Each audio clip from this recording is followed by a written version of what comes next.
Yeah, they played Miami. They lost. Every other I team sent they the link played to Cam Rogers. was Mike. They lost to Texas A&M too by 1 point. 2 minutes.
South Jersey's official play-by-play home of the Eagles, Sixers, and Flyers. At 0 point would I ever consider not being a fan of the team. 97.3 ESPN, WENJ, WENJ HD, Millville, Atlantic City. A Town Square media station serving all of South Jersey.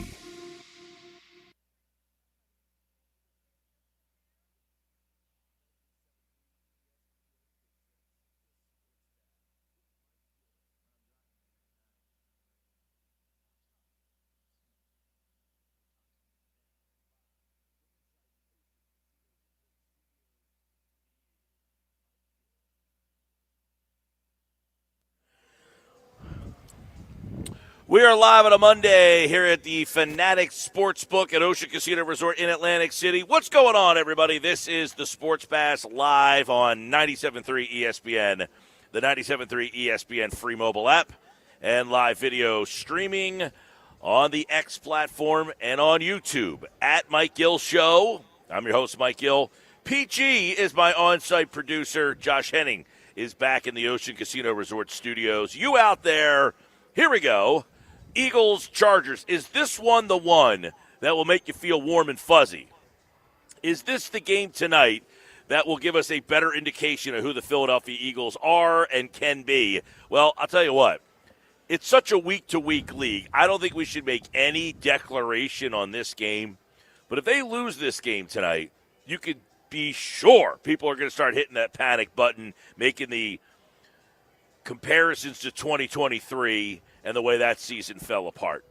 But this team tonight, taking on the Chargers, had a bunch of stuff happen over the last, 2 weeks. Thursday night, you get the Lions win. That helps you out. Last night or yesterday, you get the Bears loss. That helps you out. And now you're in a position where if you win the game tonight, you could set yourself up for a good stretch run to get to that number one seed, because the Bears losing yesterday put the Bears, how about this? The Bears went from the number one seed yesterday. Yep. Okay, they entered the day as the number one seed. They left the day as the 7th seed. So why is that a big deal for the Eagles? Because really the only team that had the tiebreaker over Philadelphia was Chicago. So them losing yesterday bounces them to the wild card spot. And now, if Philadelphia can take care of business, they kind of recapture all the tiebreakers that they had lost in that game against the Bears. They have the tiebreaker over Green Bay. They have the tiebreaker. Now, the Green Bay tiebreaker is weird because the Green Bay has a tie, so you essentially can't tie with them, if that makes any sense. Like, there's no tie with a team that has a tie, unless you, in fact, tie. They also have the tiebreaker over the Rams, who are the 1 seed currently. So it's a big game for seeding tonight. If the Eagles win, they cannot do anything in seeding because they have 4 losses. The Rams have 3. Green Bay has 3. But it's a big game to keep pace with all those teams in the NFC with that Bears loss yesterday. But you watch that Bears game yesterday, and it make you feel like, now remember, Philadelphia beat Green Bay. Now Green Bay beat Chicago. Chicago beat Philadelphia. Are you watching the game yesterday and thinking either A, how did we beat Green Bay, or B, how did we lose to Chicago? Like, all these thoughts enter your mind yesterday. You leave not impressed with either team yesterday, and you're thinking, how did this Bears team beat Philadelphia? And does that kind of tell you the state of where Philadelphia is? A team that right now is struggling to find out who they are. What's their identity? What do they want to be? Well, we've discussed it so much over the last week since that Bears loss. Now tonight you have a game against a team in the Chargers who, quite frankly, don't know who they are a lot of the times. Heck, we don't even know who's going to play quarterback for them tonight. Now, the betting line, which the last I saw, it opened at 1.5. It was up to 3 at one point. Pete, what is it at right now? Take a look at that. But I think it was like 2.5. Philadelphia has been a road favorite for essentially the entire time. It is still 2.5. So it's up to 2.5. It opened at 1.5. It's at 2.5 right now. Slight favorite on the money line, minus 135. So the betting line's saying that Philadelphia is the better team. The betting line is saying since the start that Philadelphia has been the better team. The bettors have said that Philadelphia is the better team. They have put their money on Philadelphia to bump that line up from 1.5 to 2.5, and at sometimes it's been up to 3. Now, you would think if Trey Lance was starting, that number would be 4.5, 5. Well, it's funny you say that because we're here at the Fanatic Sportsbook, and we were talking to one of the guys at Ocean here, and he said that very thing. Is Herbert playing? And I said, I don't think they've made any declaration, but I think most people think he will play. But if Trey Lance ends up playing, would they, in fact, bump that line up even further? Is Lance that big of a drop-off? Yes, of course he is. But he's healthy. Herbert is not. How much is that factor? We're going to talk to Lorenzo Neal today. Remember Lorenzo Neal? I do. Former fullback yeah. For the San Diego Chargers. Yes. Right. He is the host of Believe in Chargers podcast. So we're going to talk to Lorenzo Neal about the state of the Chargers at 3:30 today. John McMullen at 3 o'clock. Adam Caplan for football at 4 today. Mike McGarry at the bottom of the hour. But, yeah, we're going to get heavy into this Eagles-Chargers from a lot of different angles that I don't think we've seen yet. And I want people to text in throughout the show, 609-403-0973. How you feeling about this game? Do you feel like this is a defining kind of moment of the season? Do you feel like if they win, that changes anything? Do you feel if they lose that the downfall collapse continues? I think it's a very interestingly placed game. Week 14, you go back to a couple of years ago. In 2023, we keep referencing that year. I was here, right here, at Ocean Casino Resort in Atlantic City that day. And the Eagles are on Monday night, went to Seattle. They had fired Sean Desai. It was Matt Patricia's first game as the defensive coordinator.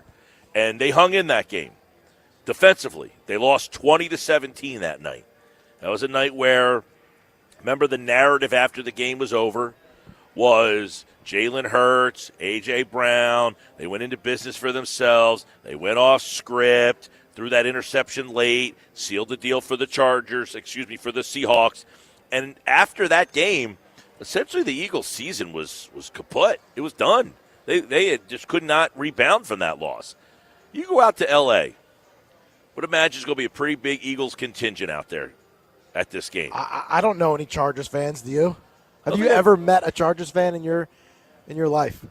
Has anyone on the text board ever met a Chargers fan. I'm going to crowdsource today. I don't think I have met a Chargers fan. I'm trying to think. I have not. Do I know either. any rando. Josh, just do you one know of any those guys Chargers who's like, fans? I do know like a random guy who's like a Lions fan. I know like a random guy who, a lot of randos that are Cowboy fans. But I don't know if Chargers, probably not. I don't know if you guys saw the video of Darren Sproles leading Fly Eagles Fly chants out there in L.A. There seems to be a pretty heavy contingent of Birds fans already invading L.A. You got your Philly sports trips, your fans of Philly, your Green Legions, all your little trip places that run those trips.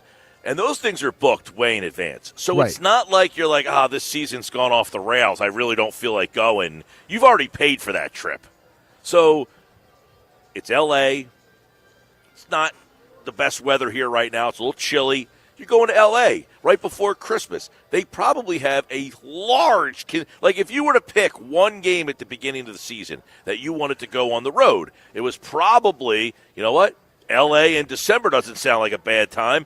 Probably Green Bay if you wanted to go for the nostalgia. But I would think these were the two most popular trips of the year. You know what's one's coming up that I think is going to be interesting? Like if I ran one of those trip places – Buffalo? They're going to Buffalo. You'd go to that? That would be your trip? I didn't say that. I said they're going to Buffalo 2 days after Christmas. Right.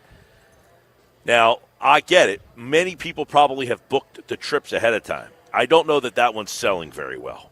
Because of yesterday's snow Just game? the fact that it's December 27th, it's 2 days after Christmas, and you're going to Buffalo. Like Christmas, families in town, you spend a lot of money during Christmas getting gifts and all that nonsense, and you're going to go on a trip to Buffalo? Like, no, that might have been one if I was running those trip companies. Maybe I sit that one out, right? Maybe we just do a watch party No somewhere. chance you could get me to go to Buffalo in late December. No chance. Well, the tailgating is probably epic. I'm sure it is epic, and I appreciate You ever been those to people. Buffalo? No. I've been to upstate New York, though. I've been to Buffalo probably twice. I mean, listen, any professional sports town, there's something to do for a weekend. If you go to any professional sports city, you're going to have a freaking blast. You're going to go to a Sabres game? Anywhere. I mean, you go to downtown Buffalo, I'm sure it's jumping on a Saturday night. I'm sure there's a lot to do. But for a weekend, I don't want to live there. Again, it's probably not enough to keep you going every single weekend. But if you go to any professional sports city, major sports city, you could find a weekend and get yourself into some trouble. Some are better than others. I'm Can not we just debating say that. I'm not Where's debating Buffalo that. on the power rankings of sports cities in the country? Small. Definitely smaller. It's down there. But I've been to Buffalo, had a good time, a lot to do, plenty for a weekend. Any place you go, you can spend a weekend and have plenty to do. I'm just saying on the 27th of December, 2 days after Christmas, I would have to imagine that trip probably didn't sell all that well. No. Just a hunt. This one, getting it back to focus here, this one probably sold very well. In other words, the Eagles are going to have a big crowd and a big contingent there, which could be a bad thing, right? Many people have said the Eagles need to get away from home. They go 3 and out, they're getting booed. Can you imagine going 3 and out on the road and your own fans booing you on the road? That's what you're up against tonight. Possible. Which is going to happen, probably. They go 3 and out 41% of the time. It's 4th worst in the league. You know who else is on that list? The Titans, Cleveland? the Raiders, and Pittsburgh, then Philadelphia. No, Cleveland is not on that list somehow, some way. But the Titans are, who beat Cleveland yesterday, and the Raiders are, who you play next week, and the Steelers are, who won yesterday. What a day yesterday, right? You saw possibly the end of the Chiefs. Is anybody willing to put the last bit of dirt on top of the tombstone of the Chiefs? I am. I'll be there. You're done. Yep. You believe they're done, both of you. Yep. Yesterday's show, they've lost the will to win. And they know it, too. You could see on the sidelines, Travis Kelce is Well, better first of than all, he why was is last Travis Kelce on the sideline in the final drives of the game? Yeah. Like That tells what you was all you need that to know. about? He wasn't injured. He's just standing looking dopey on the sideline. Well, Kind of that panning drop- over to him. I mean, that drop was costly. that ended the game. Oh, the fourth down, they go for it, and 10 minutes left in the game. They don't get that. Yep. I mean, it just smelled of desperation. I will say, though, you know that the Chiefs at 6-7 have the same record right now as the Miami Dolphins. Wow. Yep. Crazy. When you That think Mike about it. McDaniel saving his job each week. Yeah, he saved his job, all right. He ain't coming to Philadelphia, boys. Well, it's a good reason why, though, you don't make these knee-jerk crazy reactions when everybody blames everybody, and it's not generally the person you're blaming. It's a lot deeper than that. I mean, Mike McDaniel, smart offensive guy, doesn't have a lot of talent. Now, getting the people to buy in a little bit. By the way, you make winning the knee-jerk record- reaction and fire him, then it sounds like you made a knee-jerk reaction. Really quick, though, winning record since Tyreek Hill got injured. How about that? Well, but you have Tyreek Hill. Your offense is so Tyreek Hill based. You've then got to try to shift off of that, and that takes a couple of weeks to kind of like get ready. But the playoff picture after yesterday, right now, let's look at the NFC first. And you mentioned the NFC. Yeah, Chicago dropping from 1 to 7. Yep. If the Eagles don't get this 1 seed, which, it's going to be tough, they're going to have to play one of these 7 seeds, right? Either Chicago or Detroit. Well, the way it would line up right now would be the Rams would have the bye. Green Bay would play Chicago. San Francisco would play Philadelphia. And Tampa would play Seattle. That would be your matchups in the first round. The Rams that have the bye. So Philadelphia And right Detroit now would is be matched out. up. Detroit is still out. currently out. Then Carolina is next. Then Dallas. Then Minnesota. Minnesota beat Washington yesterday. Kind of kept them. NFC is stacked, right? Dallas is 6-6-1. Here, their problem is this. Dallas is 6-6-1. Now, that tie does kind of factor in, but even with that, they lost to Carolina head-to-head. So they need Carolina to kind of lose more than them. They can't finish. The weird part is that stupid tie. I don't know what that means with the tie because Carolina has the tiebreaker over them. So right now, Carolina has 7 wins. Dallas has 6. They both have 6 losses. So right now, Carolina with the 7 wins and the head-to-head beats Dallas. Dallas also lost head-to-head to Detroit. They're 2 wins behind Detroit. They're only 1 loss behind Detroit, but they're 2 wins behind Detroit. They're also Chicago in there. Did Dallas and Chicago play? Yes, and Chicago beat them. Correct. So Chicago, Detroit, and Carolina all have the tiebreaker over Dallas.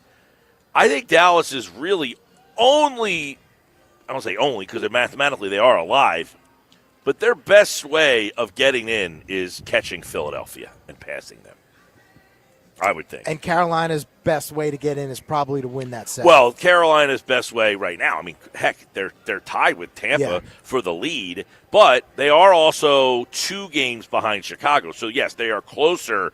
And, by the way, if they win, they would be the 4 seed automatically because they win their division, and then they wouldn't, so that's a better route for them anyway. In the AFC right now, Denver's the 1, New England's the 2. New England would play Houston. Ooh, that's probably a matchup of 2 teams. Like, Houston's a team you don't want to play right now. Nope. Jacksonville would play the Chargers, and Pittsburgh would play Buffalo. They are Jacksonville your Chargers would be matchups. an interesting game. Now, the Chargers that would be lose tonight. the Saturday game. Saturday, it's 4 4 o'clock. Yeah. If the Chargers lose tonight, well, the 4 o'clock game, if Carolina got in as the 4 seed, That's maybe. true. If the Chargers lose tonight, they would fall to 8-5. You would have 3 teams at 8-5: the Chargers, the Texans, and the Colts. Baltimore is 6-7. Kansas City is 6-7. Miami is 6-7. And Indy's probably going to fall off now with Daniel Jones. Yeah, I would think Indy, but the point being there is, well, Indy is currently out of the playoffs, by the way. They are currently out. I was going to say, them falling down opens up a wild card spot for somebody, but right now, the Chargers tonight, if they win, they go to 9-4. If they lose, they go to 8-5. And that kind of keeps an avenue for those 6 and 7 teams. So I don't know that you're ready to put that final nail in the Kansas City coffin yet. Or you guys sound like you're done with them. I'm done. I'm done with the Chiefs. I am path for them. extremely disappointed in their They play the Chargers next week, by the way. Then they play Tennessee, then Denver, and then the Raiders. I mean, they have Tennessee and the Raiders, two very winnable games. The Chargers and Denver. Obviously, if you take care of business against those two teams, you could run the table here if you're Kansas City. I mean, in theory, but the problem is Kansas City has had multiple games this year where they could have won. And I believe it's they're 1-7 now in one-score games? They're all one-score games. So it's the next time, maybe they change that. Instead of losing by one score, they win the game by one score. Yeah, but if you can't break the mentality by now, you're pretty much, dug yourself a hole. Yeah, I mean, I get mentally it. Mentally and football-wise. I get it. They are the Chiefs, though. Last year, they went 12-0 in one-score games. So now all of a sudden you're mentally shot. It's a mentality. It's a do you have the will to win? Do you have the desire? Do you have the fight within you to say, tonight's not the night? Right. They didn't show it last night. Not last night, but the point or is, the night a before, year ago, they before. went 12-0 in these games. Well, it's a different so year. You're acting as if they've never been able to win these games, that they constantly lose these Well, games. then we should apply that philosophy to the Eagles. We should stop being so down about the Eagles then. I think many people do give them the benefit of the doubt. Quite frankly, if you've played the way you've done the last couple of weeks, you would say this team sucks. With that said, though, I've been burned a lot of times from these Eagles. When? This year. This year, yeah. 2023. Well, we act like if you don't win the Super Bowl, you've let me down. That 2023 is a scar. It is. But that's the only scar, though. That's the point. That's a bad scar. But since that time, they shut your face up and punched you and said, I won the freaking Super Bowl. Like, what else could they do to make that scar go away? It's outside of winning the Super Bowl. What else would you like? How about stop choking away leads? How about we start with that? Don't blow a 21-0 lead or a to the 17-3 lead to the Broncos at home. Show up on Black Friday against the Bears at home. All of these things are valid, but we're acting like that 2023 happened, and then this is the next year, and it's happening again. They followed it up by winning the Super Bowl. Well, now you sound like Sirianni on Hard Knocks saying we learned so much from 2023. Guess what? I don't have a problem with Sirianni. You two must have a problem with him. I happen to like someone who wins a Super Bowl. Shoot me. Nobody's saying we don't like Sirianni. We're saying that the Eagles are a team that is lost. That there's this fan base, right? And there's a attitude and a mentality that a team has to have, no matter what sport it is, that when you have a lead, you finish the job. It's like a fighter who has a guy on the ropes and starts punching him and says, I beat you up enough. We so ignorantly act like if you don't do it every single week, then you can't do it and you suck. Like if you're not perfect in these moments, then you are incapable. It's the most flawed discussion ever. Like someone's going to always win every one-score game. The Eagles are not going to win every one-score game. They're not going to hold, like the other night, the Sixers played Milwaukee? No. Washington? The Warriors?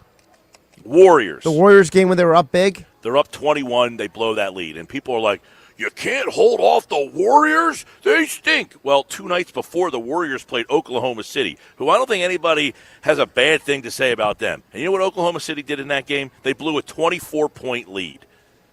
So, you can't hold the lead. That's what happens. It's professional sports. You're playing against people who are getting paid to also do the same job you're doing. A 24-point lead, we just act like it's 1996 and that those games are over and that no one's ever going to come back. If you watch a basketball game one night a week, just pick out one. Something's going to tell me there's a 20-point lead in that game, and it's going to evaporate. And it's not because you stink, and it's not because you don't know how to close games out. It's because that's the game. The three-point shot, the up and down. There's streaks, there's valleys, there's up and – same with football. These games now, you can kick the ball off and get the ball at the 40-yard line. You go 10 yards and kick a 60-yard field goal. You can score like a pinball game in these stupid rules. I don't want to speak for Pete. So, Pete, if I'm speaking out of turn for you, please correct me, okay? All right. But I think what Pete and myself and other people are talking about, Mike, is not that they can't win. It's the pattern of you showing the inability to finish the job. Like you mentioned the OKC Thunder. The OKC Thunder have shown you that they might lose a game here and there, but overall they finish those games. And so, and the Eagles, they have not. I mean, they got to a point where they were 8-2. To get to 8-2, how did they get there? Did they not close games out, or did I miss the 8 wins of the season? So we're supposed to just throw away the 2 games where they choked and say, well, those are only 2 games. I'm not asking you to throw the 2 games away, but isn't the sample size of 10? You're using the sample size of 2 as greater than the sample size of 8. They have not looked like an 8-2. They didn't look like an 8-2 team, though. Well, somehow they got 8 wins. I don't know what games I missed that I saw them win 8 times. How did they get there? So we're never supposed to criticize or critique the team. I didn't we're say just that supposed to at say all. it's all sunshine and rainbows? I didn't say that at all. It's very valid to say, but to act like the 2 games is the norm and the 8 games are the outlier is what I'm saying. I feel like there's got to be an in-between here. Sure. Okay, the in-between is I have 8 wins, I have 2 losses. Or now I have 4 losses, but I got to 8-2. We're acting like for them to get to 8 wins is the outlier, and the 2 losses was the norm, is my point. We're acting like when you do things bad, that's the norm. When you do things good, I can't count that. I only remember the 2 games you lost, and those 2 things stick out way too much for me. That's essentially what I'm hearing. It should be more of something in between. When they lose, they should not be, they're just frauds. And when they win, it shouldn't be, they win all the time. They're expected to win. It should be in the balance, right? It is in the balance, and they've won more times than they've lost, right? And listen, I'll be the first one to say, I said this weeks ago, the season feels like 2023. And people say, oh, their defense is a lot better. I'm not looking at their defense. Their defense has nothing to do with this. By the way, their defense has been awful the last 2 weeks. It has been part of the reason why this team is where they are. And this season feels like 2023 because what did Saquon Barkley say the other day? No energy on the sideline. Awful. He said, quite frankly, it's been horrible. And now they have a freaking inflatable bunny. The inflatable bunny. In the middle of the damn locker room. The team's got 8 wins. That's right. Just like the roots. They're the 3 and the seed. flowers. Remember, you plant the flowers and the roots, you put the bunny in there, and all things should get better. I don't get that at all, the bunny rabbit. Mike McGarry from the Press of Atlantic City. We take a look at the game tonight. The Sixers lost last night. Joel Embiid in that game, 3 for 21 from the field last night. But was there a silver lining in that one? We'll talk about it. Coming up next, Mike McGarry from the Press of Atlantic City, pressofac.com, right here on the Sports Bash, live at the Fanatic Sportsbook at Ocean Casino Resort in Atlantic City. It's the Sports Bash with Mike Gill. And I am the voice of the voiceless. On 97.3 ESPN and the 97.3 ESPN free mobile app.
It's the Sports Bash with Mike Gill Keeping the fans entertained and happy. on 97.3 ESPN and the 97.3 ESPN free mobile app.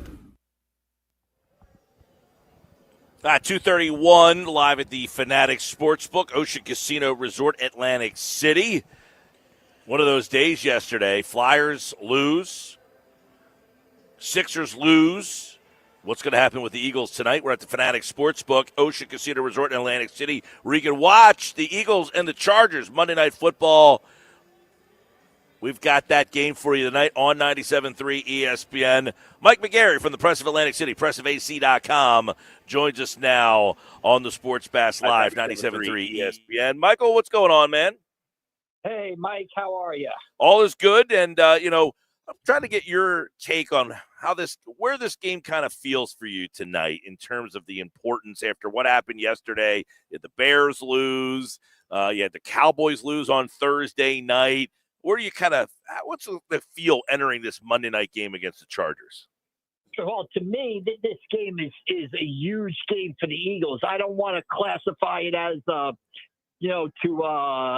carry on my stick here. I don't think it's a must-win, but I think it is a gotta-have for the Philadelphia Eagles. So it's not a must-win, but it's a gotta-have for a couple of reasons. They've got to start playing better, and they've got to sort of solidify their standing in the NFC. And again, I look and say, not to be arrogant Buddhish about it, but everything the Eagles want is still right in front of them, and it starts tonight with a game. Like I said, it's not quite a must-win, but it's a gotta-have. You look at what has happened in this season, and everybody kind of looks back to 2023. They got the positivity bunny in the locker room. I mean, I don't know what your thoughts are on that.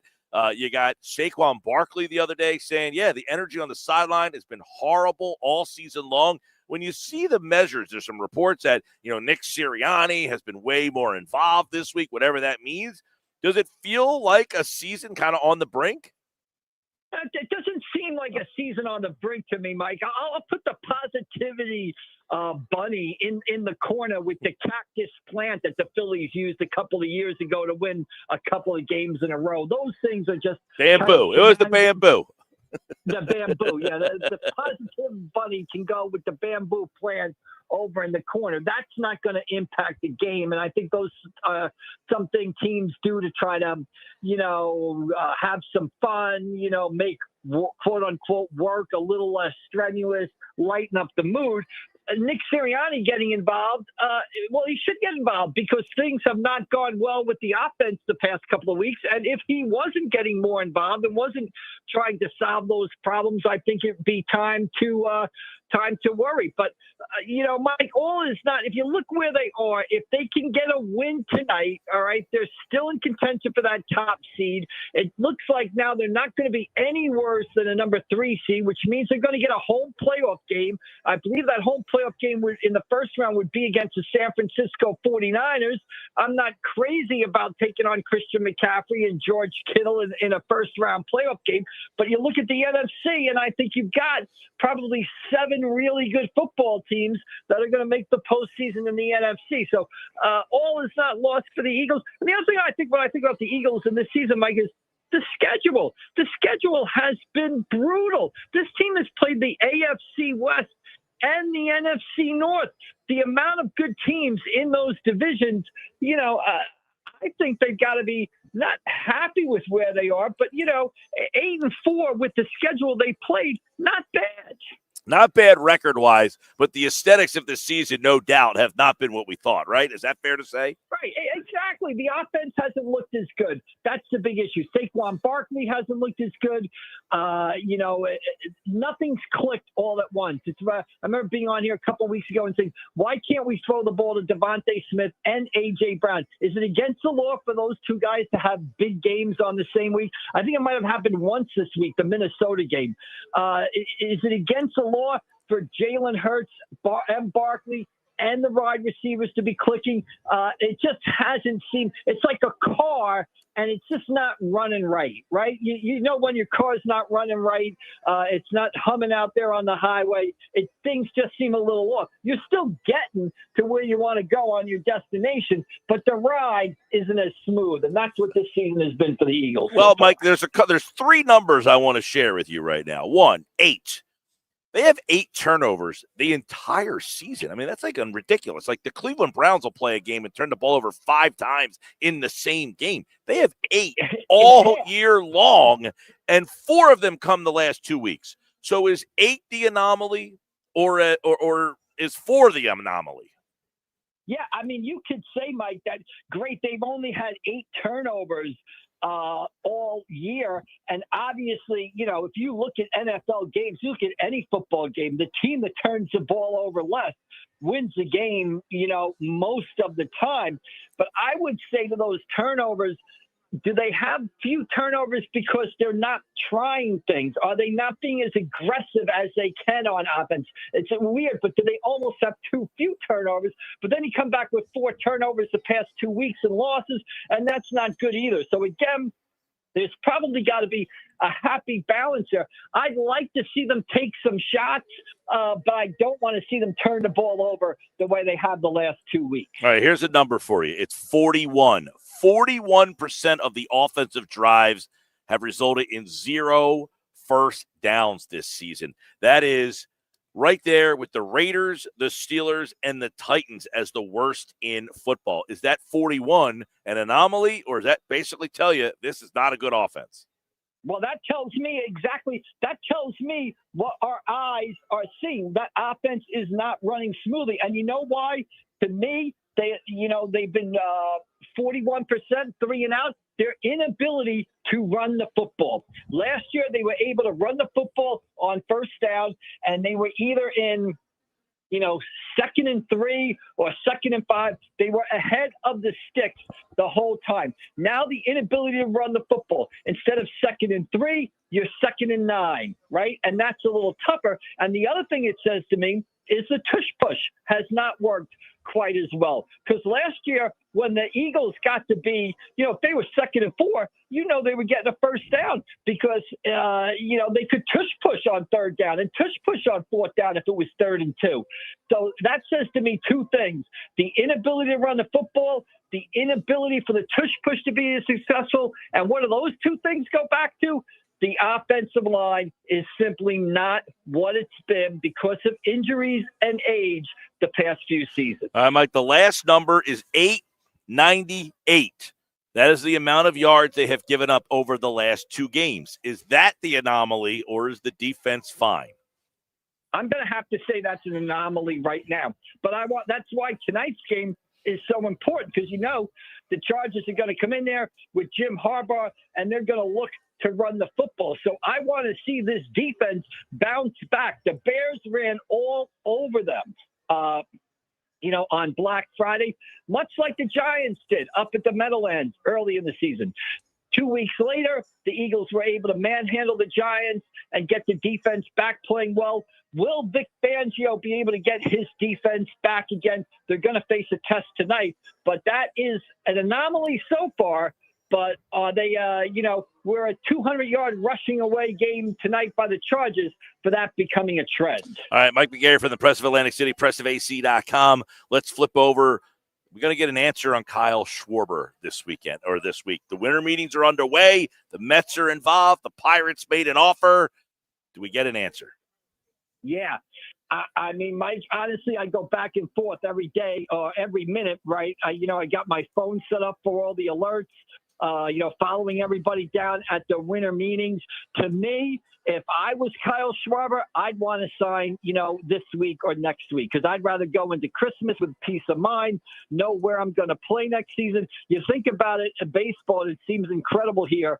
But, for a guy like Kyle Schwarber, after Christmas, he's 6 weeks away from, spring training. So if I was him, I'd like to know where I was going, but I'm not him. And at the same point, these baseball players do feel an obligation to the other players to set the market to the union and take the negotiations out to the last possible second. So I would guess, yes, my gut tells me it might not necessarily come in the winter meetings, which end Wednesday in Orlando, but I think in the next 10 to 14 days, so not this weekend, but next weekend, I think we'll have a destination for Kyle Schwarber. All right, we'll keep an eye on that. That name, I mean, there was apparently a 4-year, $100 million offer made by the Pittsburgh Pirates. I just can't see Schwarber thinking that's a good enough deal for him there. Some reports that the Mets are interested. There is another follow-up today.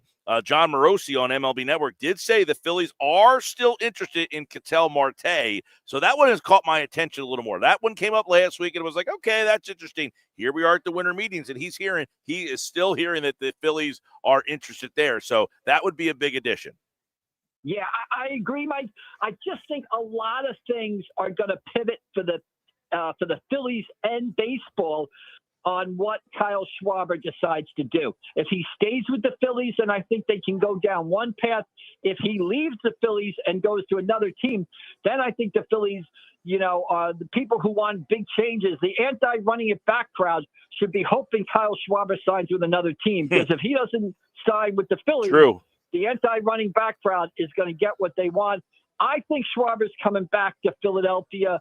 I agree with Pittsburgh. Mike, he's not going to go there. The Pirates can't be trusted. Yeah, they'll spend a lot of money this year, but will they spend a lot of money next year, the year after? Will they do what it takes to be a winner? I think the Phillies' main, I don't want to use the adversaries, competition is a better word for Kyle Schwarber, are the Mets and the Cincinnati Reds. I think those are the two teams that, the Phillies have to watch when it comes to Kyle Schwarber. All right, Mike McGarry from the Press of Atlantic City, pressofac.com. We'll get you out on this. Last night, kind of a sad night to watch Joel Embiid. Now, he talked after the game. He said, I felt good, actually. Said he felt good. He would take those shots again. They just weren't falling. He was 4 for 21. He said, I had open shots. I got to take those shots. But the fact that he's not playing every single night, but he did kind of say that he's feeling good and he likes what they have mapped out for him here. So even though he had a rough night last night, should we look at what's going on as a positive? Yeah, Mike, I looked at that box score, and I saw the 4 for 21 right after the game. And then I saw that he was plus 11 as a player. The guy went 4 for 21. I think he was the only starter to be on the plus-minus scale to B+. He was plus 11 with a 4 for 21 performance, which just, says a lot about his ability to play and influence the game. Again, Mike, we've talked in the past, the Sixers, I think, to move forward are going to have to figure out this Joel Embiid situation. The current system doesn't working. He doesn't look good out there. Obviously, 4 for 21, even with the plus 11, is not any good. And I almost look at Embiid now as if he's like this Bill Walton figure with the 86 Celtics. Is there a really, really good team he could come off the bench for and play 19, 20 minutes a night? And then when you need him in the postseason, he could give you that 30 minutes, much like he did with the U.S. Olympic team. They needed him to beat Jokic and Serbia in, the semifinal round, the semifinals of the Olympic tournament. And Embiid came off the bench and played great. But for the rest of that tournament, he was wasn't playing great, and in some cases wasn't playing at all.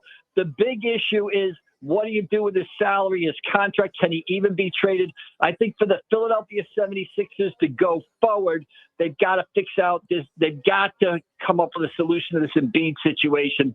And it's almost like the team has kind of left him behind a little bit. Still a talented player, but again, you can't run a basketball team that needs consistency and chemistry with him deciding 15 minutes before every game whether or not he's going to play. Yeah, it looks like what he said last night was the plan is he'll play, take 2 days off, then try to play again. So in other words, if there's a game and there's only 1 day in between them, even a back-to-back, he looks like he will not play in those games. Right. He should play this coming Friday. They don't play all week. They'll play the Pacers on Friday. I would imagine he plays in that game. They probably won't see him on Sunday night. Then they don't play again to the following Friday. So there's a lot of time for him to take some time off here. But we'll see. They lose to the Lakers last night. You got to see LeBron. Go ahead. That's a great point. They are at a point in the schedule now because of this NBA Cup with like 3 games in the span of 2 weeks.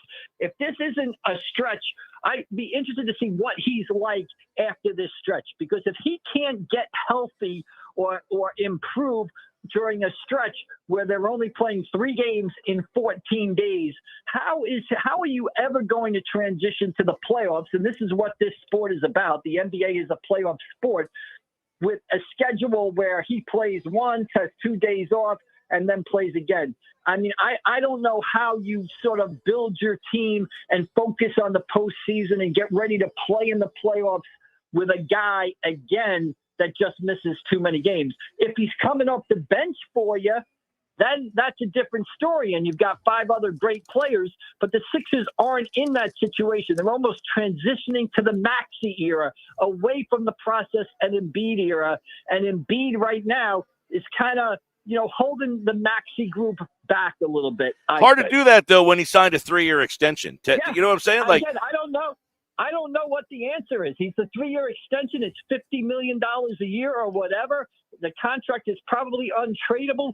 I don't know what the answer is or what sort of creative things you can do, but I just think his time here in Philadelphia, to me, looks like it's about done. I think it would be better for the team and him to go to another situation. And I think the situation that works for him is a Bill Walton 1986 six-man situation. But again, how that is executed or whether the Sixers could even pull that off, I don't know how you do it with that extension. All right, Mike McGarry from the Press of Atlantic City is back on Wednesday. We'll keep our eye on the winter meetings. Obviously, everything that's happening with the Phillies. Eagles tonight against the Chargers. You can listen to the game on 97.3 ESPN. Thanks, Mike.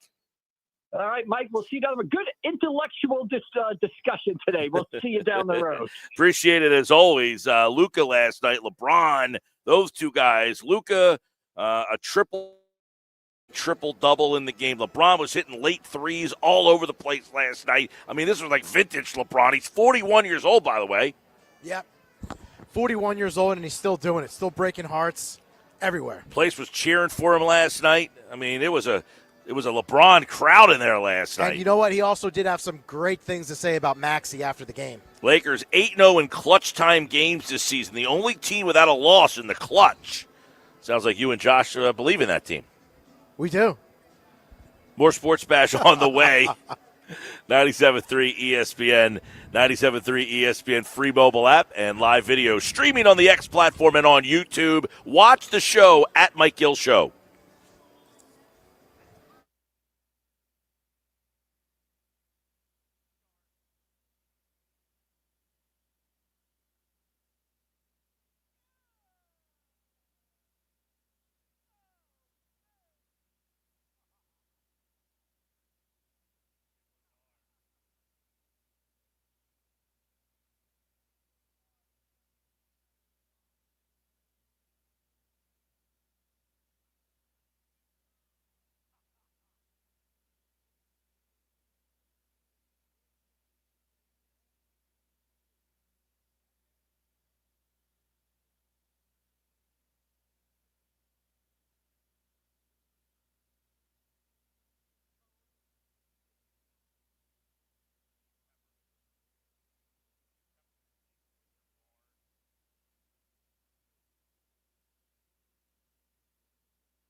You're listening to The Sports Bash with Mike Gill on 97.3 ESPN and the free mobile app.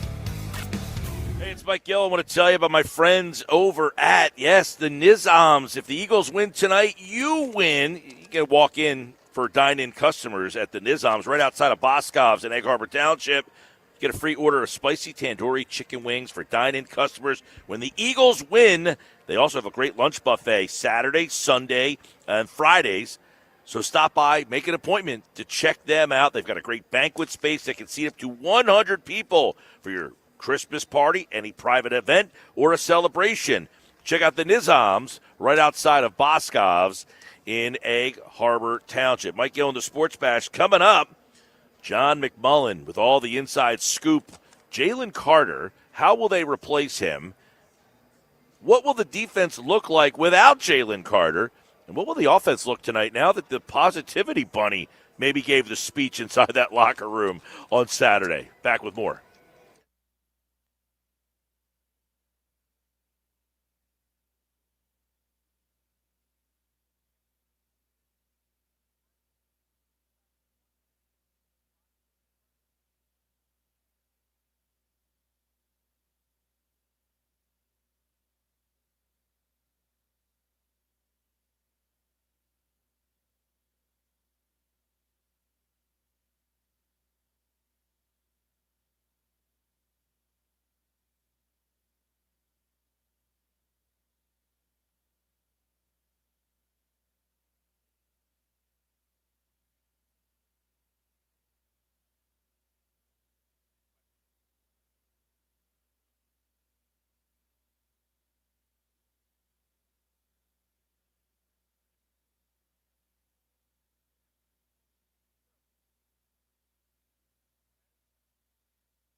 All right, 3 o'clock hour, Sports Bash countdown to Eagles and Chargers. 8:15 the kickoff, 7 o'clock the coverage on 97.3 ESPN. Merrill Reese, Mike Quick on the call. John McMullen's here, breaking it all down for us. Brought to you by Boardwalk Honda. Shop their lineup of new, pre-owned, and certified pre-owned Hondas online at boardwalkhonda.com. John McMullen is the host of Birds 365 weekday mornings at 8 a.m. on the Jacob Media YouTube channel. And, of course, you can read all of his Eagles coverage at Sports Illustrated. And he joins us now on the Sports Bash as the Eagles get ready for the Chargers. And, John, you know, the Bears lose yesterday. The Cowboys lost on Friday night. It doesn't really change the fact that this is a pretty important game for Philadelphia. How do you kind of look at the importance of this game in terms of the big picture for this season? Well, I mean, they're all important because you want to get the top seed you can potentially get. And obviously the Bears losing helps you out a little bit because that's the one team you didn't have the tiebreaker on. So if you're able to run the table, you know, you can start talking about, depending on what happens elsewhere, potentially be in the conversation to be the number 1 or 2 seed. But from the standpoint of desperation, you know, they're going to win the NFC East. So very much considering what's going on in the NFC South, it's almost guaranteed they're going to have at least the number 3 spots.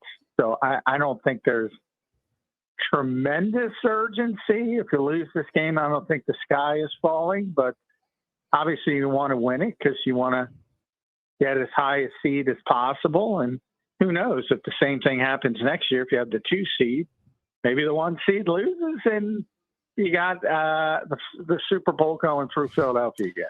When you look at this game, John, how big is the impact of not having Jalen Carter, not only this week, but potentially moving forward, but just not having him? How much does that change their defense? They have given up almost 900 total yards in the last 2 games. They have really struggled. I can't imagine that we feel that they're going to get better all of a sudden, but you would imagine that they kind of get better because if they give up that many yards again, you're going to have more big picture questions. But how does their defense change without Carter?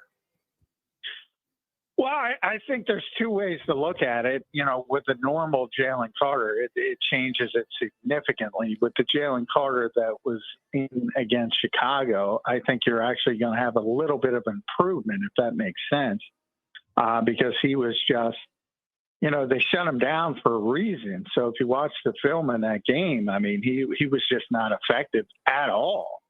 Probably his worst game as a pro. So if you're going to keep rolling him out there, that impaired, I don't think it helps you.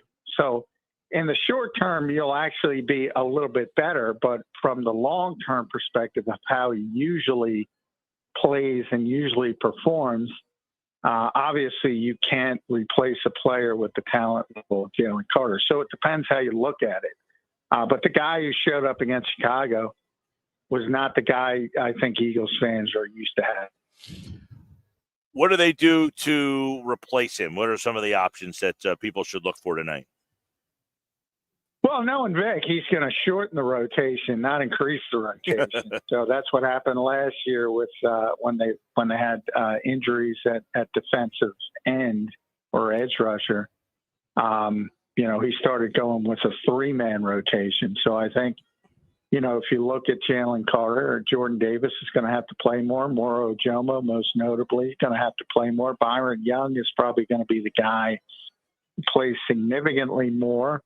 And then maybe Ty Robinson gets a few reps, but certainly I wouldn't think more than a handful. I just think he's going to amp up the playing time of Davis and Ojomo and Byron Young. John McMullen, Birds 365, is with us here. Eagles getting ready for the Chargers tonight. A lot to break down here. You walked into the locker room and saw the positivity bunny. Is this akin to the flowers and the roots? I mean, are they just throwing darts and trying to do something? What is the background of this? No, this is not an organizational thing or a Nick Sirianni thing. It was just A.J. Dillon trying to make people smile. So he bought a big bunny and blew it up in the locker room, and it was just, and it worked, by the way. Everybody enjoyed it, and everybody was having a good time with it. So, but no, it was strictly an A.J. Dillon thing, and he thought it would be fun, and I think it was fun, but I wouldn't read too much into it. That being said, not so fun is what Saquon Barkley said. He said, honestly, I think it's been awful in terms of the energy on the sideline. Did that take you back a little bit, or is this like what everybody's been thinking and he finally said it? Well, no, but I think everybody's going to clip that. And I was right next to him when he said that. I said, oh boy, here we go. But there was a lot of context to that if everybody listened to the rest of the interview. And what he said is, there's great energy at practice and walkthroughs and all that kind of stuff, but it hasn't carried over to game day because they haven't been playing well, is essentially what he said. Not essentially, exactly what he said. And he brought up Jeff Stoutland always saying, which he always says, execution fuels emotion on game day. And he said, when you get a 60-yard touchdown run, everybody's fired up. There's great energy. But when you're not playing well, that energy tends to go in the tank. And it's been very poor recently because they haven't been getting 60-yard touchdowns and getting those big plays that fuel that emotion. And that's what he was saying they have to get back to. John, you mentioned Stoutland's name. Everybody points the finger squarely at Kevin Patullo. But how much is he involved in the run game and the struggles that they're having? Well, Kevin, no, Stoutland. Well, yeah, that's what Nick Sirianni tries to say. It's, everybody's got a piece in it, and that's been his messaging. So, the messaging this week was basically stop pointing fingers because whether it's, and it starts with him, the head coach, and KP and the quarterback and the offensive line and the running back and Jeff Stoutland and everybody else. Everybody's got a piece of it. So the goal is to everybody work together to try to get them more efficient. And that's been going on for a number of weeks, not just during the mini bye. Their whole inside that building, the whole thought is they've been efficient when they haven't made the mental errors and the negative plays. So that's what they've been trying to clean up for weeks, not just this week. And if you do think about that, when they are ahead of the sticks, they usually perform pretty well. But too often, they've been making these either mental mistakes or just lack of execution errors. And all of a sudden you get a tackle for loss and it's 2nd and 14, whatever. And then you're behind the sticks and then they're not efficient. So that's what they're trying to clean up. And that's what they've been trying to clean up. Well, we're 14 weeks into the season, and we haven't really seen any fluidity in the running game at all outside of that one giant game where they had 2 100-yard rushers. When you watch them, do you see, hey, maybe there is something that could fix this running game, or is this just a broken run game in your mind?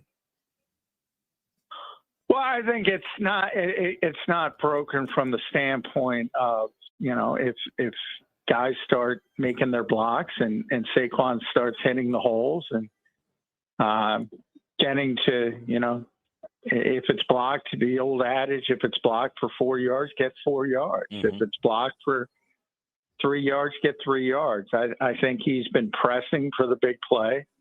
That's always going to create negative aspects of it. The offensive line is, as we know, has been banged up and not as healthy this year, so they haven't been as effective. And now Lane Johnson will miss another game, so that makes things more difficult. But one thing, this team is built to run the football. And if they can't run the football, it's not like you can just toggle to, in week 14 and say, all right, we're going to flip the switch and we're just going to throw the football all over the lot. That's not what this team is built to do. Not really built to do. I agree. It just, is it perplexing to you, though, with the talent that they have at wide receiver that they struggle so much to throw the ball? No, because receivers are in every city are at the mercy of the vehicle that gets them the football. So, I mean, you can look at Justin Jefferson with J.J. McCarthy. You can look at Jamar Chase when Jake Browning was in the game. Mm-hmm. Well, I mean, I agree with what you're saying on the premise, but are we putting Jalen Hurts in the category of Jake Browning and J.J. McCarthy? No. I hope you don't clip that. No, I'm just saying that's an obvious indication of receivers can only do so much. They need a vehicle to get them the football. In the case of Jalen Hurts is a very good quarterback. The idea wasn't to compare him to those quarterbacks. The idea was to make people realize, yes, he's a very good quarterback, but he's a unique quarterback. He does things in a different way. He's not a high-volume passer. And,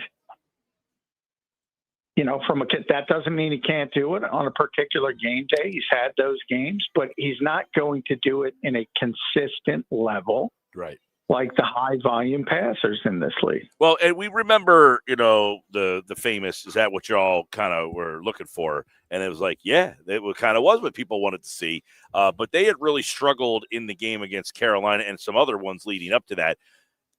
Is this the kind of night where they have to lean on Hurts more, or do they try to get Saquon Barkley rocking and rolling again? Well, this one is not good on paper because the Chargers are good on paper defensively, third in the NFL, second in pass defense. If anything, they're a little bit worse in run defense. So in theory, you would say you got a better opportunity to get the running game going than the passing game going. But,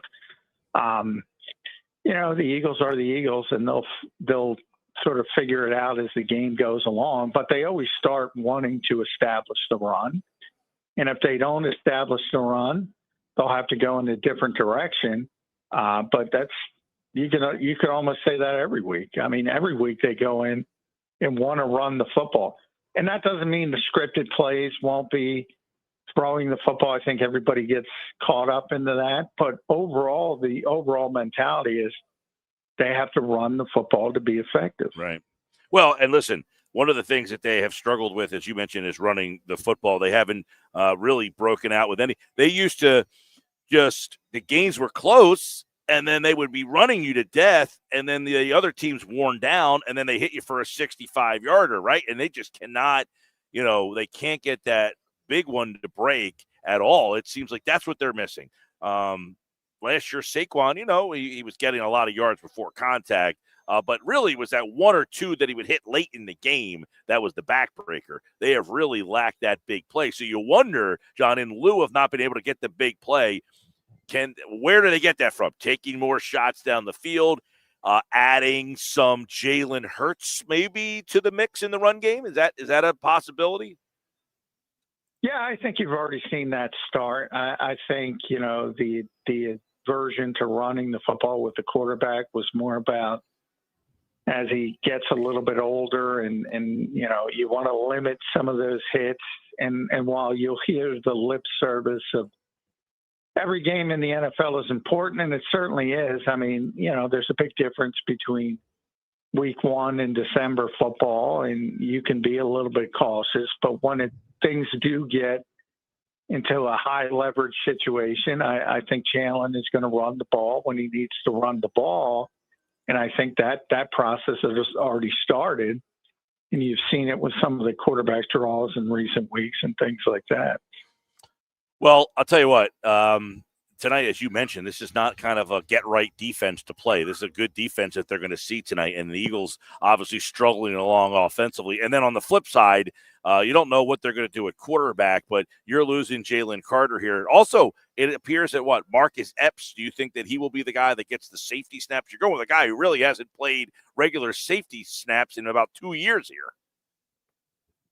Yeah, I do think Marcus Epps is going to be the safety tonight. He'll be activated probably right at 4 o'clock. They already created that space yesterday by waiving Xavier Gibson. So the spot's all there for him, and I think you're right. I mean, he had the torn ACL second season in Las Vegas, and obviously signed with New England, got cut, came back here to the practice squad, was playing mainly on special teams. When Drew Makuba got banged up a little bit, he did come in. He was ahead of Sidney Brown. So, and then he got hurt and was put on injured reserve. So I think for Vic Fangio, he's a very smart player. People remember him from 2022. So now he's got two guys on the back end who are going to line up correctly and do what they're supposed to do. And I think that's half the battle for Vic. All right. Before we get out of here, John, you wrote a piece a couple of weeks ago, actually, but it keeps coming back about, the fire Kevin Patullo movement being off base. And here we are a couple of weeks later, and it keeps getting like people keep pointing the finger at him and him and him. I guess my question here would be, if this season and this particular game's a big one, you lose this game, you go to 8-5, more doubt starts to slip in.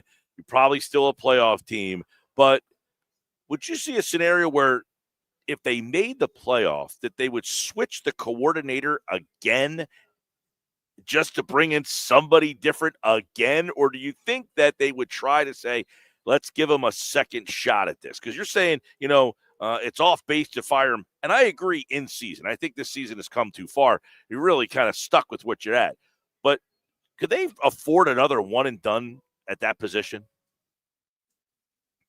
Well, they're not going to if you're trying to. They're not going to change the coordinator between the end of the season. No. That's not what I'm saying. I think they've come too far this year. Although I don't know. I mean, could you bring in a Frank Reich who knows Nick obviously very well as a consultant and just have another voice in there? And maybe Kevin's still the play call. Yeah. But I'm talking about, can they afford to change that role again? Even if the season doesn't go the way they want, or do you say, you know what? Yeah, I get where you're going. Now, I personally would recommend continuity, but I mean, Jeffrey Lurie's history is pretty clear that if they don't reach expectations, there's going to be scapegoats, and he's the most logical scapegoat.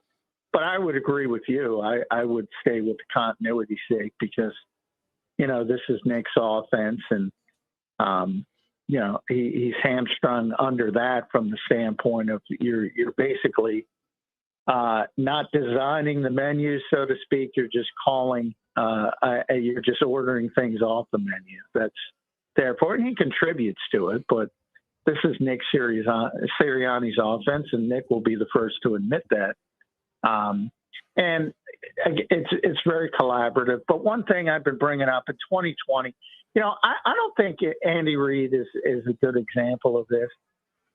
And Nick Sirianni's a good example. Nick Sirianni, since 2021, has, when he gave up play calling to Shane Steichen, has, always had veto power. He can jump in and say, no, we're going to run this.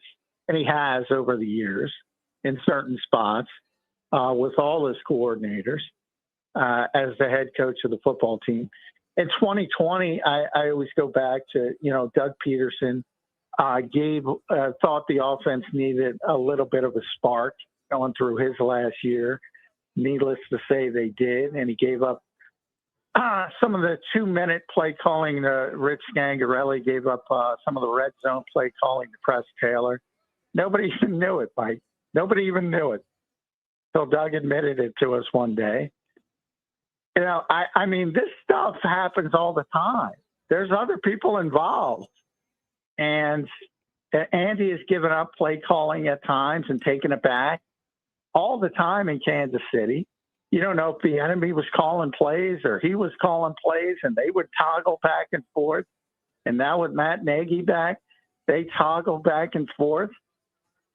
I really think that is one of the most overrated things in the NFL, the play calling aspect of it. Now, there's certain guys like Kyle Shanahan and Ben Johnson who, are calling all the plays, but all this stuff is done during the week, and you got that big card, and it's all laid out for you. And I've seen that card. Everything is compartmentalized. First, third and short, third and mid-range, 6-7, third and long, red zone, 2-minute, 4-minute. Everything's on that card. Mm-hmm. All of that is what you do with the coaches during the week. And I'm sure there's a little bit of feel during game day, and some guys have a better feel than others, but boy, it's overblown. It is incredibly overblown.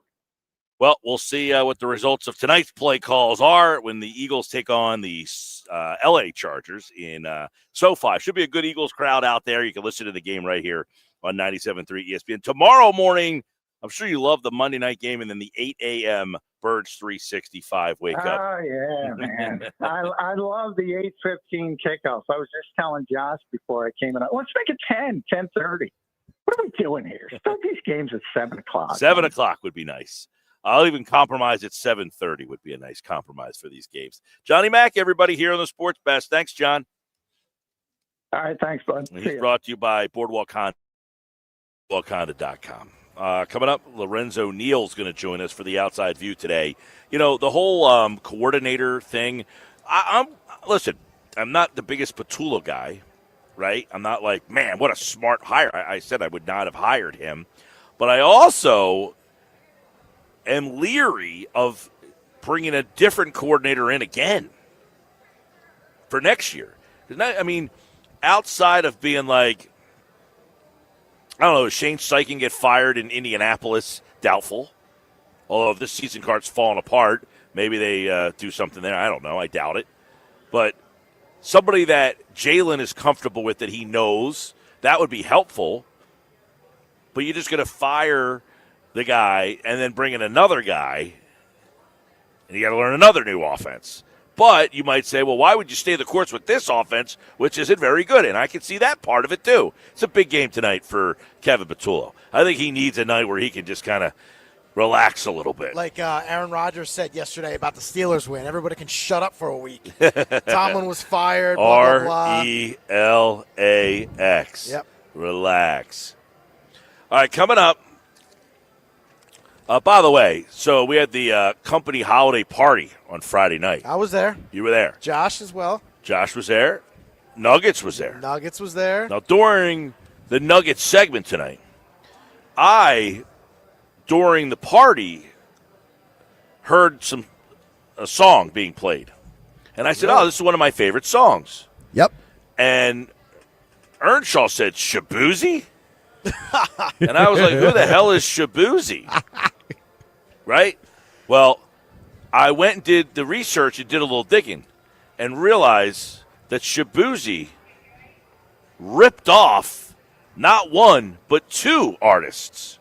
Two. Not one, Pete, two.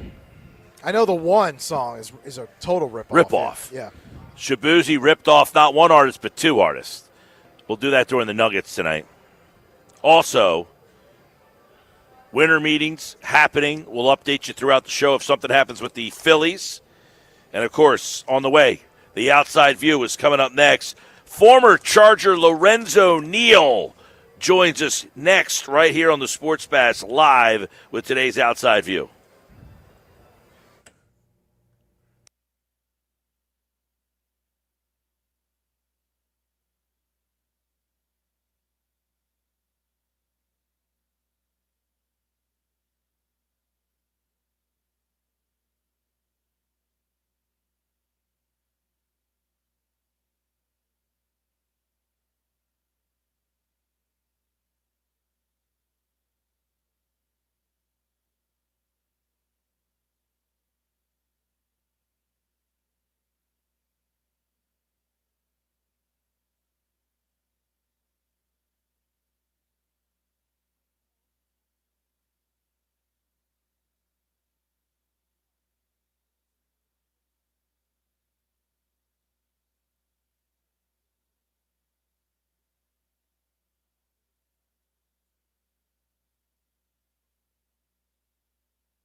Sports Bash with Mike Gill. When I'm driving, I got a guy on the radio who talks to me. I can't see him, but he talks to me. On 97.3 ESPN.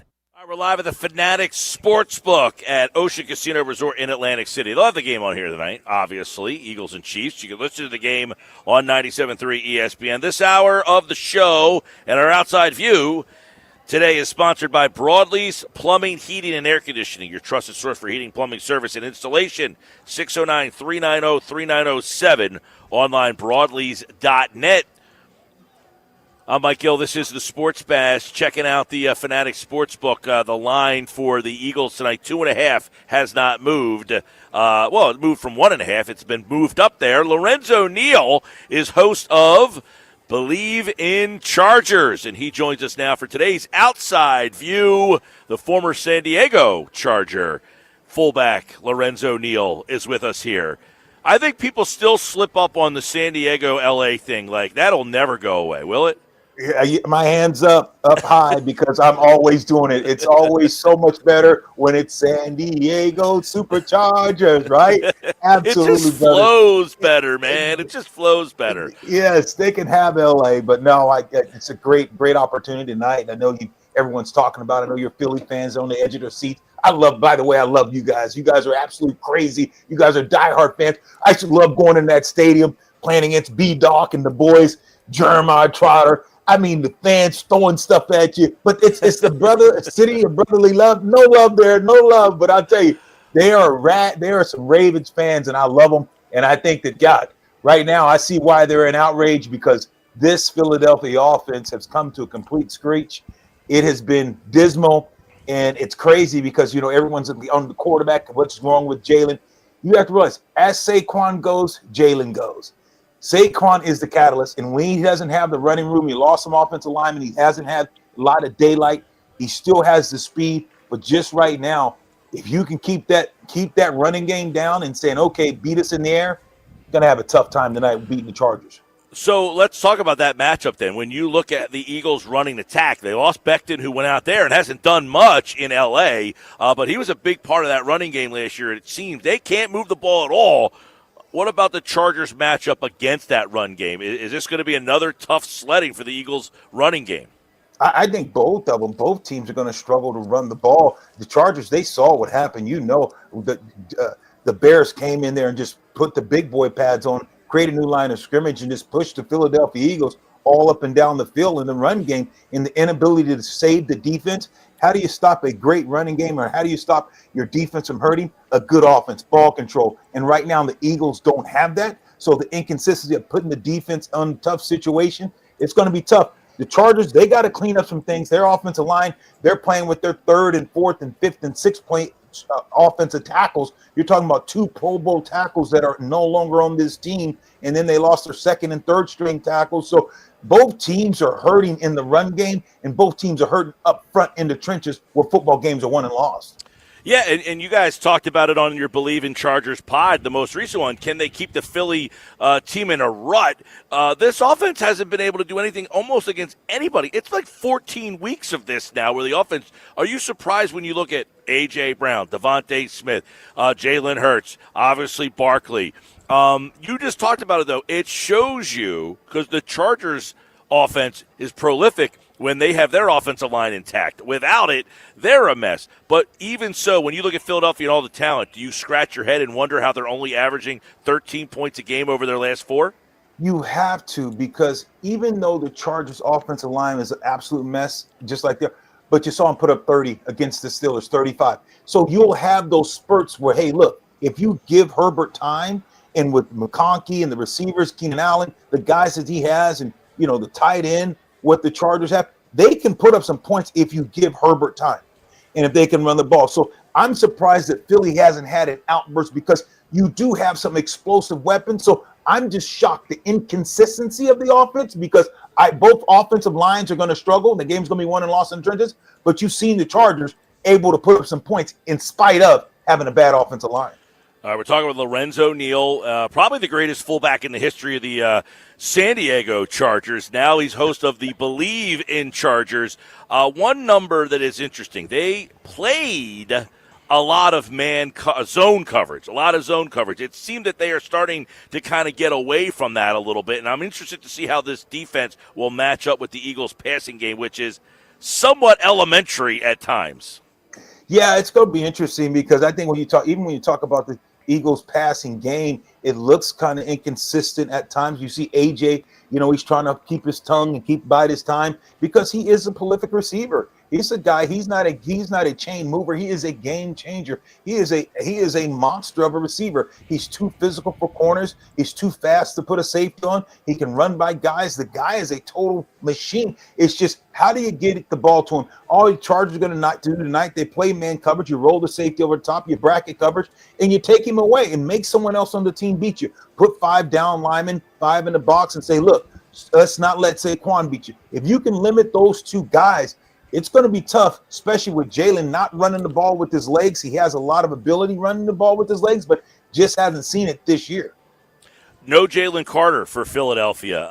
Last week it looked like the Chargers started. I don't know what Herbert's situation is, but if he plays, if he plays with that hand, is that more running than handing off? I guess less under center. How does that affect this offense? Well, he came back in the game, only took a couple plays off. They probably shot that toward all. You know how they go get to see the doctor feel good, shoot that hand up. He broke the top hand bone, and it's on his non-throwing hand. So he's going to still play, and he's still going to run at times. But I don't be surprised if you have a couple package with Trey Lance come in the game and do a little read option. Here's a guy who's with the 49ers drafted him 1st overall, 5th in the draft. So you have to realize here's a guy that's been under Harbaugh's tutelage, can throw the ball when Herbert went out for those couple plays, he came in and managed the game pretty well. So I think that you're going to see maybe a sprinkle of this guy coming in the game to keep that option read and keep the Philadelphia defense honest and make them stay home and play integrity. So it's going to be interesting. But yeah, Herbert will feel some of that pain. And if I'm the Philadelphia Eagles,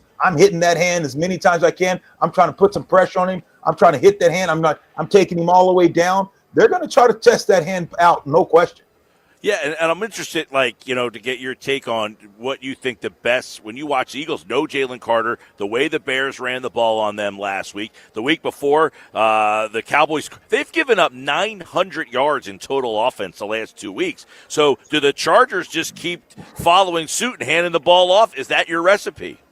Without a doubt. Everyone, we talked about it earlier because I don't want, as I digress, I don't want to, we both talked about Chargers not having a great offensive line. Neither is the Philadelphia Eagles. Offense has been kind of stagnant. But look no further. When you don't have a great offensive line, look at the great Mahomes, Kansas City Chiefs. They're out of the playoffs. They're done. Put a fork in them. They're done. And you see Mahomes running around for his life last night, and he's supposed to be the best quarterback in the league. So you can even though Philadelphia fans, you're still playing for something. You're the Chiefs. You're not playing for nothing. There's a change of era because the offensive line couldn't protect. So yeah, I think the Chargers, you line up and you play big boy ball.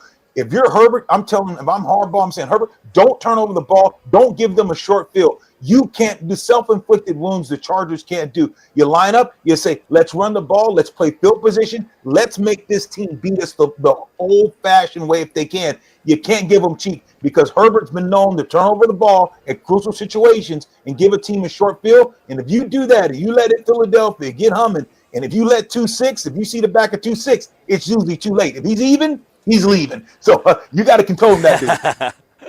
Haven't seen that at all this year, man. I haven't seen it at all. None of us have. I mean, he had the one game last year. That was the thing, Lorenzo. What has happened with Becton out there? It's a bizarre situation. I mean, he was a key cog out here.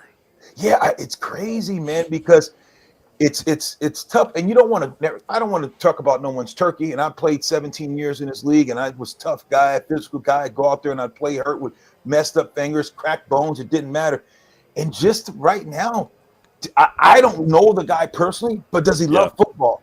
Can he suck it up when he's a little banged up? Because everyone's hurt, but are you truly injured? And that's been the biggest deal, I think, right now with Becton, because everyone knows, and the Chargers and the organization say, this guy is a monster. He can play football, but does he want to play? Can he play through pain? And right now, that's been the biggest issue. Yeah, I mean, when he came here from the Jets, that was the problem. And then last year, they moved him to guard, and you got this mammoth man playing guard, and it was just, him and Lane Johnson next to each other. They just were. And then we go back to 2-6. They would just blast on you, lay on you all game long, and then bang. The Eagles last year were up 17-7, and then bang, they'd hit the 65-yarder, and it was like demoralizing. And they just can't do it this year. This offense they cannot get that next gear. They can't get 2-6 going. And everything they do is off that run, and they just can't get the run game going. And you see how much this offense struggles. How much of that, in your mind, you played 17 years you just talked about, the play caller here is getting lambasted. They want this guy gone. How much does the play caller factor in when you see an offense struggle like this? I think it plays a huge factor, but also you got to realize players make plays, coaches make decisions to determine outcome of the game. Hey, look, the players got to line up. You can call the best play, but you got to line up and get it done. When you watch Philadelphia and you see Saquon getting hit in the backfield and he's jumping through a cut trying to make one guy miss, and now the play's been disrupted. Each guy is taking their turn getting beat.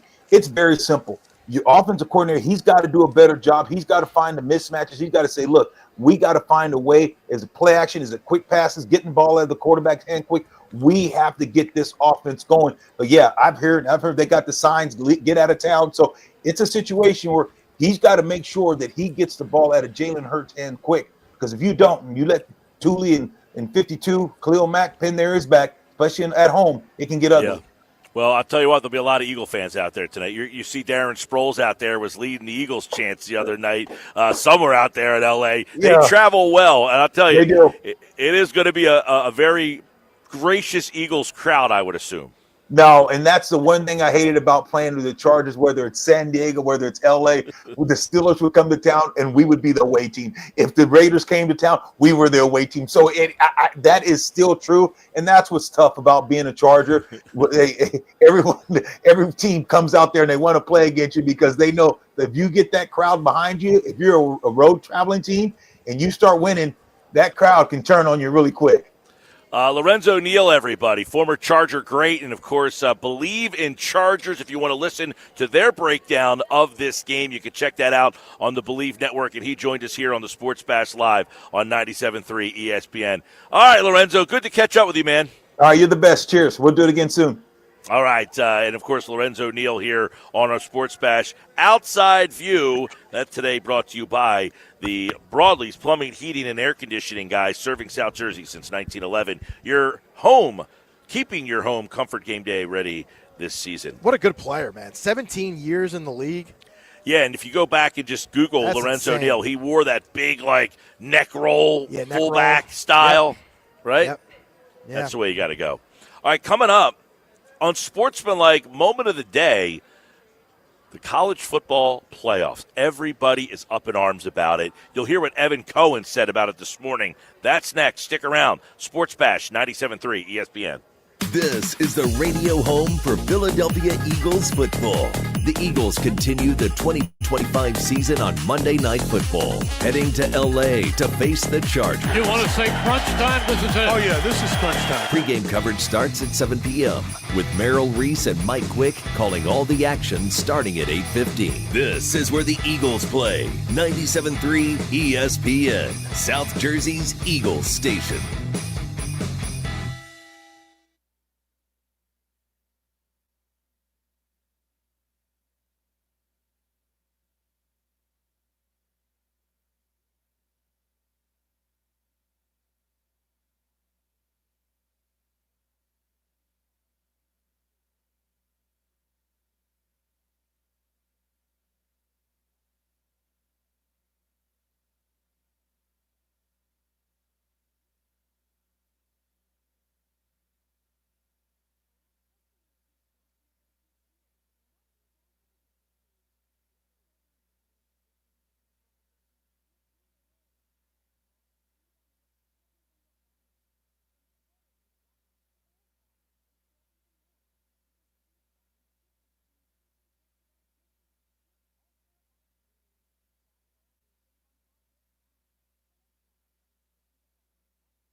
Hey, get in. What?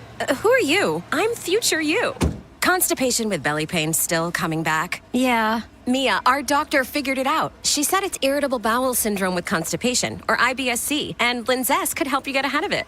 Linzess linaclotide is a prescription medicine that treats IBS-C in adults. It's not a laxative. It's a once-daily pill that helps you get ahead of your symptoms. It's proven to help you have more frequent and complete bowel movements and helps relieve overall abdominal symptoms, belly pain, discomfort, and bloating. These symptoms were studied in combination, not individually. Do not give Linzess to children less than 2. It may harm them. Do not take Linzess if you have a bowel blockage. Get immediate help if you develop unusual or severe stomach pain, especially with bloody or black stools. The most common side effect is diarrhea, sometimes severe. If it's severe, stop taking Linzess and call your doctor right away. Other side effects include gas, stomach area pain, and swelling. Talk to your doctor and say yes to Linzess.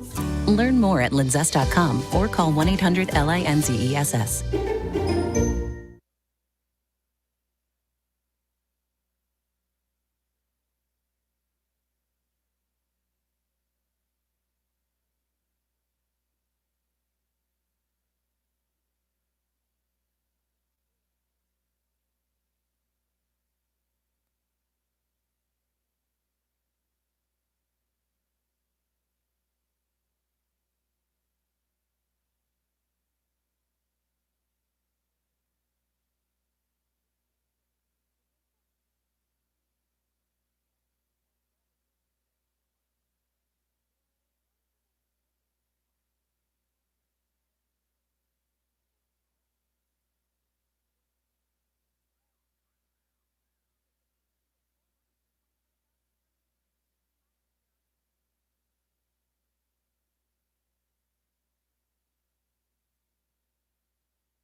It's the Sports Bash with Mike Gill. Do I have everybody's attention now? On 97.3 ESPN and the 97.3 ESPN free mobile app.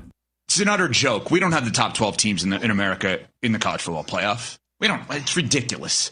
The idea that Tulane and JMU are in, give me a break. Is the group of 5? I'm sorry. I'll come off as the college football snob. I don't care. You want to give them one spot? That's fine. You want to have the top 5 highest ranked conference champions? Do it differently. The top 5 highest ranked teams representing 4 power conferences and everyone else, that's fine. I can't have 2 of these teams in. Evan Cohen this morning on Unsportsmanlike. It's our Unsportsmanlike moment of the day, brought to you by Whitehorse RV. Find fall closeout savings on 2025s and select pre-owned RVs. Shop now before they're gone. Whitehorse RV, your RV adventure starts here. Listen, Evan Cohen is 100% accurate. The reasoning they use to put James Madison in the playoffs is preposterous. All right, let's get the 12 best teams. Not, hey, ACC was so lousy this year that we're now going to give it to the next highest group of 5 champion. How about this? If the ACC team can't do enough to fulfill its spot, you open it up to, I don't know, the next best team. Now, I'm not sitting here fighting for Notre Dame, right? That's not what I'm doing. I don't care about Notre Dame. Notre Dame didn't win one game all year of substance. They don't belong in. But what about Vanderbilt?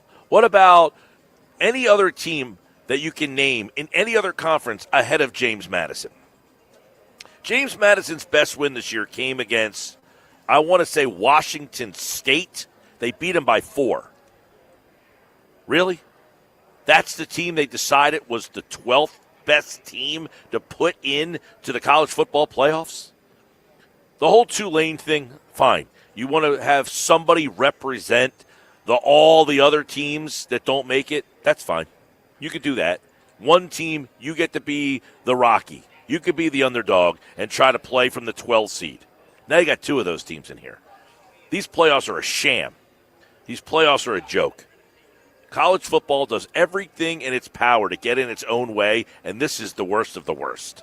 You know, in years past, they have left teams out. This one did that. This one didn't do this. BYU lost the other day. They got penalized for losing. Alabama lost. They didn't get penalized for losing. Virginia lost. Apparently they got penalized for losing. And Miami didn't even play. And they didn't get penalized. They actually went from out to in. Virginia would say, wait a second. Without even playing. Virginia would say, listen, we were 7-1. We won our conference.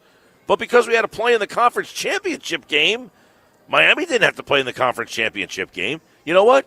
You make the conference championship, you're in. That's my rules. Aren't conferences outdated, though, now? Yes, the conference championship games need to end these things because now they're causing more problems than they are help. You can't have BYU lose and that penalizes them, and then Alabama lose and that doesn't penalize them, Exactly. and then Virginia loses, that penalizes them. The rule should be if you make the conference championship game, those 2 teams are in. Well, also, it's the fact that the teams that are making the conference championship games are not always the teams that should be there because these conferences are so bloated that the rules for the teams getting in there, there's no equity. There's no best team in some of these conference championship games. It's just, hey, you were lucky enough to meet the formula to get in. Listen, there's 17 teams in the ACC. Stupid. Duke and Virginia were the 2 teams that were the best. And if you're saying that the automatic bids come from the SEC, the Big Ten, the Big 12, and the ACC, they're the 4, okay? Those 2 teams that make the conference championship, of the 4, they're in. They're your 8 right there. I mean, that's your 12, excuse me. That's the ones. If you want to expand it and add the other group of teams in there, fine.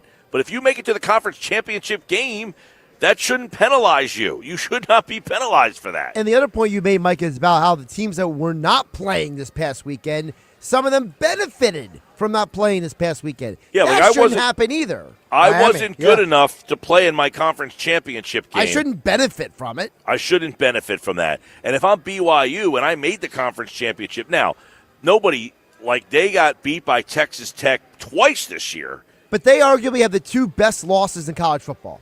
If the committee has been saying for 2 months the quality of your losses matter, well, BYU arguably has the 2 best losses of college football, don't they? They should. And look, BYU has a better resume than Miami does. 100%. They have a better resume than Notre Dame does. Notre Dame has a better resume than Miami, really. Notre Dame does not have a better resume. They have a better record record than Miami. Better record is in not a better resume. That's the problem with this conversation. You have Notre a team Dame doesn't have any conference record. Well, I'm talking ACC record.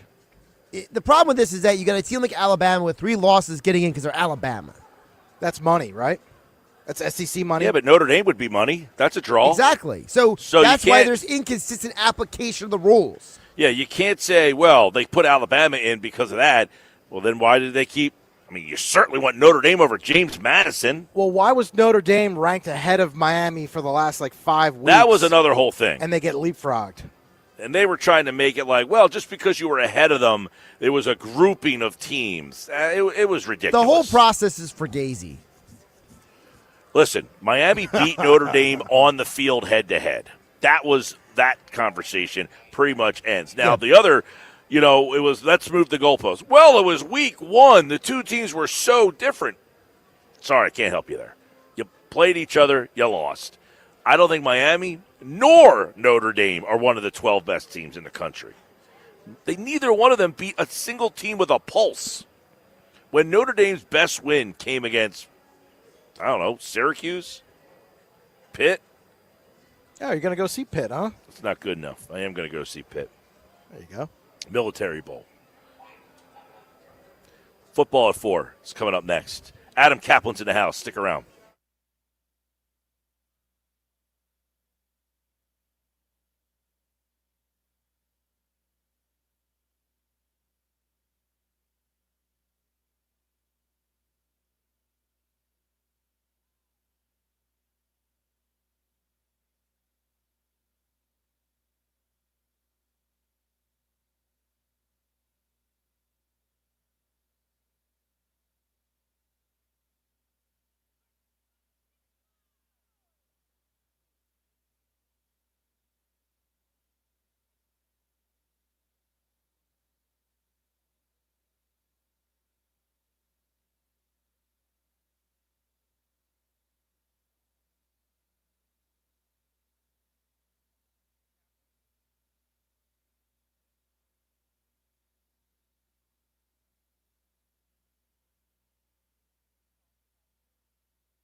And Football at 4 is powered by the Inside the Birds podcast. It is brought to you by the Fanatics Sportsbook at Ocean Casino Resort in Atlantic City. That's where we are today, getting ready for the Eagles and the Chargers. So Marion Hampton, by the way, will play for the Chargers tonight. First time since he'll play since week 5.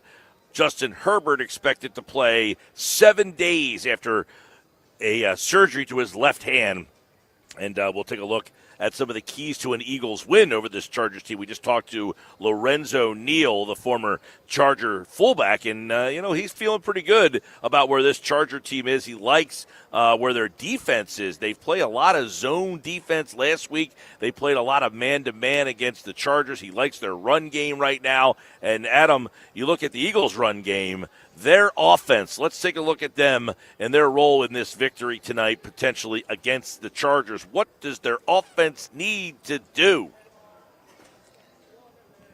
Way back, he used to do a show in the Bay Area on 95.7 The Game, and I used to be on his show. So, yeah, he of course, I heard the segment. So he wants the Eagles to run the football, and I understand that, but we'll get that in a second. But, Mike, here's the good thing. 2 out of the last 3 games, Mike, as you know, the win was terrible at home. So win will not be a factor. Weather will not be a factor. We saw the game in Dallas where Hurts had the excellent first half. The second half was ruined. 3 drives were ruined by penalty. They had 14 penalties in that game. They actually had 15. One was negated by offsetting with Dallas. So, look, when they drop back, they got to protect, right? And Kevin Patullo, he called a really good game against Dallas, despite what fans thought. That was one of his best games he's called. Penalties crushed them. No question about that. That's not his fault. There's plenty of other times you could criticize him, but he's been with Hurts 5 years, Mike. One of my major criticisms with Patullo is he skips steps. Kellen Moore did the same thing for 2 months last year. After that great game against Brazil, Hurts struggled mightily. And I would say every week, how are you going to help this quarterback? He's struggling. Get the ball out of his hands quickly. You can't start going deep until you go short. And they did a whole lot of things against Dallas. So get Hurts get him off to a fast start. Mike, that's it. That easy passes, easy completions, have him feel good about himself. Now, I want to add something. This defense, I want the folks, when they watch tonight, watch Jesse Minter's defense. They'll run a 5-man front.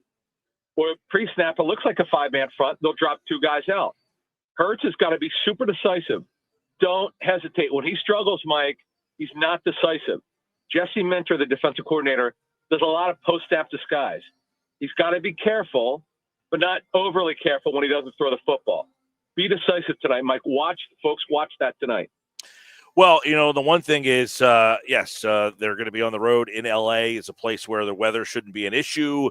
Hopefully get the passing game going, but can they get that run game going? If they can't get the run game going, though, can they do some things in the screen game? Can they do some short things? Yeah, I put this on my list, Mike, because when they've done it, it's actually been effective. Hurts will check it down when he doesn't like what he sees. And they don't use Will Shipley as much as we thought they would. Boy, did Shipley look good in training camp. They really haven't used him. Barkley's been good in the screen game when he doesn't drop it. So, yeah, and by the way, wide receiver screens, got it on the tunnel screen or hide screen, as some coaches call it. Sirianni talked about using the time off, sort of like, the mini buy to change some things up. My man Tim McManus had the story for ESPN.com that Sirianni spent more time on offense, more time in the meetings, more active. Fine. But let's talk about play selection. What are you doing to use the enormous talent they have on offense? And it's Sirianni's scheme, Mike. Fans can blame Patullo all they want, but it's Sirianni's scheme, which we've told you is outdated and should be junked in the offseason. But what's not changed, the Eagles have outstanding passing personnel. And by the way, the Chargers are not good at corner. Tarheeb Stills has been a good story, not an A-level corner. Dante Jackson should not be starting. So when they drop back and they protect Hurts and he's decisive, they should have success. Well, and, you got to get the offensive line, the pass protection, all that stuff. And, you're wondering if this offensive line can be a factor in the game tonight. Yep. Mike, one of the things when they play 12 personnel, which is 2 tight ends, 2 receivers, and 1 back, we've been calling this on Inside the Bird for 6 weeks. It's really bothered me. It's such a small thing, but it's actually a big thing. People know the game. Fans listening who really know the game, they agree with me. Because our fans on Patreon level 3, we'll talk to those folks at halftime tonight. They know this. I've been crying for this. Enough of Calcaterra as an inline tight end. He can't do it. Cam Latu, Mike, they use him as an offset fullback where he's got a cross. That's not the best way to use him. Use him as a wide tight end, an inline blocker. Don't use Calcaterra. This is bad coaching, Mike. I rarely say that. I don't understand what they're trying to do here. That's one thing that Sirianni could protect, or he could change, he could protect the player, is get Calcaterra off the field and Latu on it when they play 12 personnel. So what kind of D do we expect to see from the Chargers tonight? All right, so I heard you Mike, you were talking to Lorenzo Neal about it. Jesse Minter, it's a really cool story. He was Jim Harbaugh's DC at Michigan. His dad, Rick, who I know a little bit, Rick was a defensive assistant under Chip Kelly. He's a senior defensive assistant for his son, Jesse. It's actually very cool. And wait till you see Dalen Henley. He's a terrific inside backer. He's great. Denzel Perriman, the ageless one, the other inside backer. They tackle really well. They'll blitz him a little bit. Khalil Mack will probably be a Hall of Famer, still playing well. Marlon Tuipulotu's brother, the younger brother Tuli, is having a breakout season. You talked about it, Mike. Protect. You've got to protect. Now, what's going to be fascinating is, Mike, and we'll move to defense in a second. What is Patullo and Sirianni's approach here? Is it more 12 personnel? Is it more 11? Because they're going to try to run the football. We know that the Eagles don't run it well. Barkley's still on pace for under 1,200 yards. Mike, he still is. If they don't get off to a good start, to me, you got to spread the Chargers out. But if they can't protect, Mike, you got to play heavy 12. If you can't protect, you got to try something else, and that's playing 12 personnel. All right, there's a look at some of the things the Eagles' offense needs to try to do for a win over the Chargers tonight. And, of course, the Eagles' offense, 13 points a game over their last 4. Their defense, though, yes, that number does exist. Defensively, what do we expect? No Jalen Carter there tonight. This is a team that struggles up front with their offensive line. Yeah, so Hassan Haskins, the power back who played for Harbaugh at Michigan, he's activated along with Hampton. And then Kamani Vidal out of Troy has been a phenomenal story. He's looked great. So they're for a team that had no depth at running back, now they have an abundance of depth. So they're in good shape, and they want to run under Atlantic City's Greg Roman. Greg Roman, as a longtime NFL general manager, told me most sophisticated run game he's ever seen on tape. Very unorthodox. They do a lot of different stuff. They do 12 personnel, 11 personnel, 21 personnel, 22 personnel, 2 backs. Scott Matlock, the fullback, who was a D tackle. They do a lot of different stuff, Mike. They've shown pretty much everything they do, but you don't know when you're going to get it. Now you mentioned Jalen Carter not playing. Byron, Young is a good story. I'm fascinated to see what the approach is at D tackle tonight, Mike. It's going to be fun, Mike. It's going to be fun. But see, if they can't stop the run, Mike, it's hard to blitz. If you can't get up the field, and by the way, Marcus Epps, as expected, was activated. We'd be very surprised if you don't start it over Sidney Brown. And also, how about this one? Andre Sam, also elevated, will play on special teams. So they're loaded at safety. We'll see how they do it. But overall, Mike, with their 5-man front, they got to be able to stop the run, and you hope that they can. If they can, it's going to be a long night. Well, and it's a Charger team that's got a lot of weapons, too, in the pass game. I mean, they can kind of, you got Justin Herbert with this hand here. I'm interested to see how that kind of factors in. Lorenzo Neal seemed to think that he would be fine with that he did come back, obviously, and play last week. But they can throw it around. McConkey is the kind of guy that gives the Eagles fits. Keenan Allen, just a veteran guy. Gadsden's a crafty tight end, and for a rookie, Quentin Johnson. They got a lot of weapons here. Quentin Johnston, he was headed to Buffalo for last season, but he's having a quasi-breakout season. He's their X receiver. McConkey is their Z. They'll move him inside and outside. He's not purely an outside receiver. He really can't do that. He's phenomenal. I said this on our pregame show, which you could pick up, by the way. You could, if you're done, folks, listen tonight prior to the game.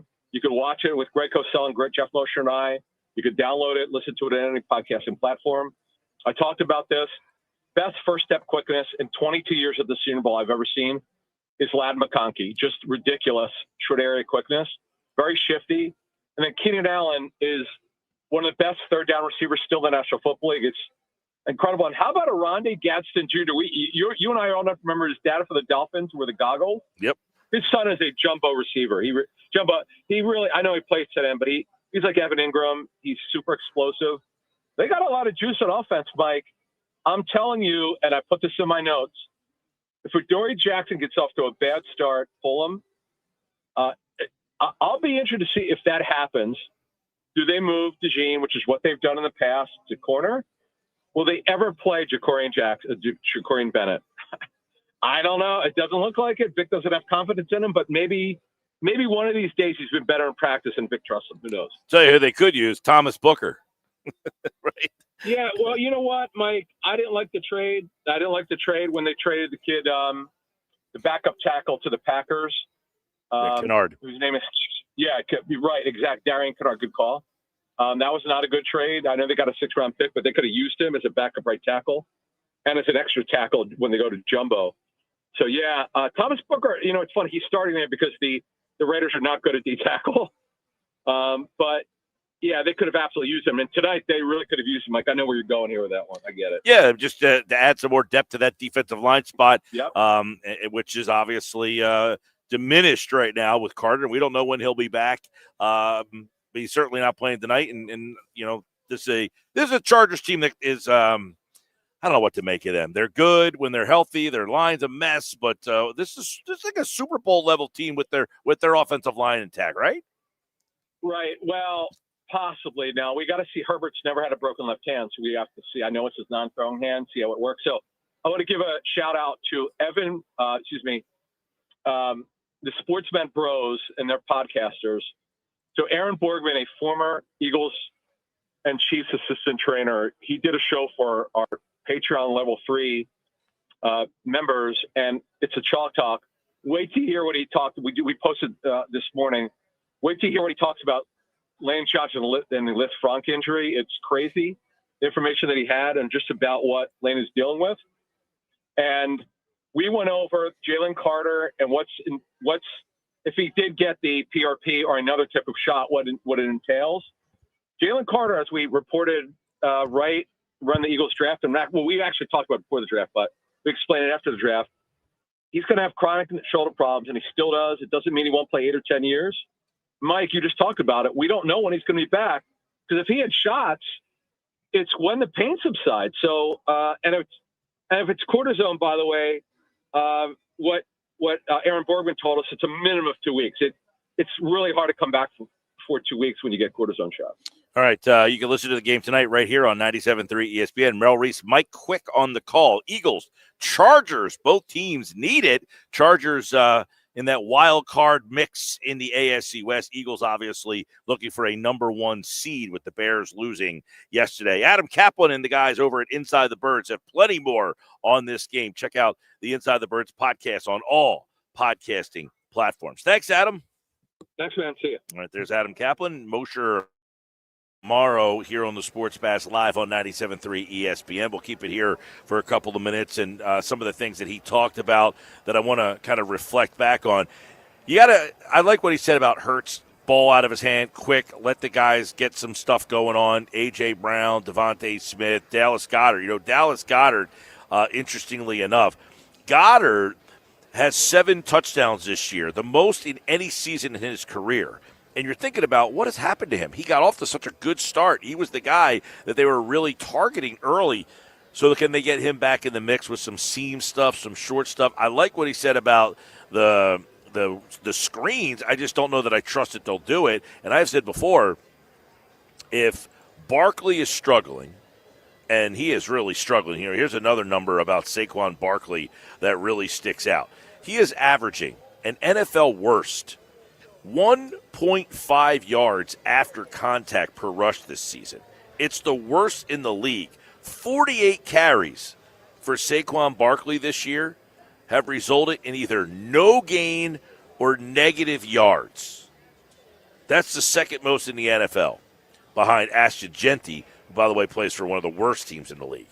So when you talk about Barkley and the lack of efficiency and impact that he's had, I hate to say it. Listen, we keep trying and trying and trying to get you involved. It's not working.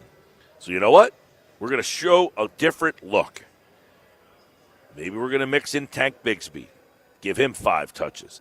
Maybe we're going to mix in Will Shipley and give him 5 touches. And those touches can be screens, dump-offs, handoffs, pitches, something a little bit different than what Barkley does very well. You've got to show something different in this run game. Lorenzo Neal talked about it. The run game's not there. So if that's the case, you got to make a little bit more of a variety in the run game. And maybe that's something that can help get this run game going a little bit. The other thing that Adam brought up, he talked about getting the ball out of Hurts' hand quickly, let the guys, the playmakers, make some moves, screen game. The one thing about your offensive line, the blitzes, very diverse blitzes, a lot of disguising. Can the Eagles take advantage of their aggressiveness by countering with a lot of short, quick stuff? It's not something that we see them do all that often. And last week, we talked about it with Lorenzo Neal during the outside view. One of the things that the Chargers defense does, they run a lot of zone. 73% of the time, they play zone. They hold opposing quarterbacks to 6.4 yards per attempt. That's the third best in the NFL. They have 10 interceptions. That's the fourth best in the NFL. So they use a lot of zone coverage. Last week, when they played the Raiders, they switched to a lot of man coverage. So what will they do for tonight against Jalen Hurts in this offense? If you're Jesse Minter, the coordinator, you kind of licking your chops at this defense, at this offense, at how bad that they've been. It's funny to say that about this team, but it's like, ooh, we get to play the Eagles offense, right? 13 points a game over the last 4 games. That is not a misprint. That is actually happening here. Jim Harbaugh 7-2 on Monday Night Football. The other interesting number about Jim Harbaugh and this team, the Chargers, 15 games allowing fewer than 20 points. That doesn't bode well for the Eagles to score some points tonight. And they're 5-5 under Jim Harbaugh when losing the turnover battle. So it says that the Chargers can turn the ball over and still are good enough to be in this game. So keep those things in mind as we get ready for this game tonight. The Sports Bash Live, 97.3 ESPN, Football at 4, brought to you by Ocean Casino Resort and the Gallery Bar, Book, and Games. The place to be this football season. Ocean Casino, go to Ocean. Go to the Gallery, go for the win. For more, visit oceanac.com. We're at that time of the year where we start to get to, we got the bowl season. All the bowl games have been announced, all the bowl pairings, although it's kind of a pathetic look right now that how many teams are bailing out of these bowl games. They don't want to play in the bowls. They don't want guys to get hurt. They don't want any of the, things that, are for the kids. A chance to play one more game with their buddies, a chance to maybe, get a little swag bag, a little trip someplace for your final time. Nah, Notre Dame said nah. Baylor said no. And many others, including Rutgers, said nah, you know what, no bowl game for us. Yeah, the Notre Dame fans out there on Twitter, there's a GIF out there, the sign, play like a champion today. Now it's play like a champion today, unless you don't make the college football playoff, then quit. Yeah, exactly. Well, and we were talking about that during the unsportsmanlike moment of the day. I definitely think they need to fix this thing. They need to fix this playoff. I would go back to the 4 teams, honestly. You guys think that that's a better way to go? I think so. I didn't mind the idea of doing 8. Like, if you want to do 8, because there's always that 5th team that has a gripe in most years.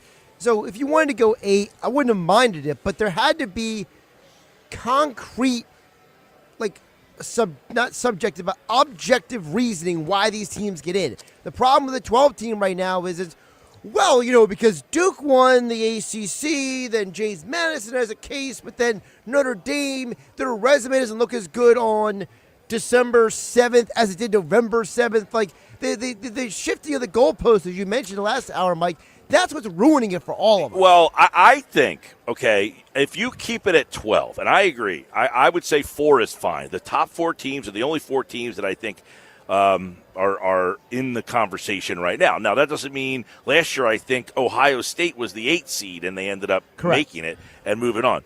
I would go with 4.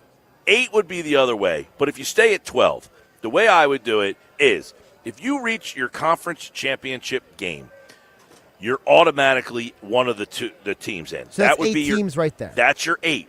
4 wild card teams. The next 4 highest ranked teams from wherever. Okay?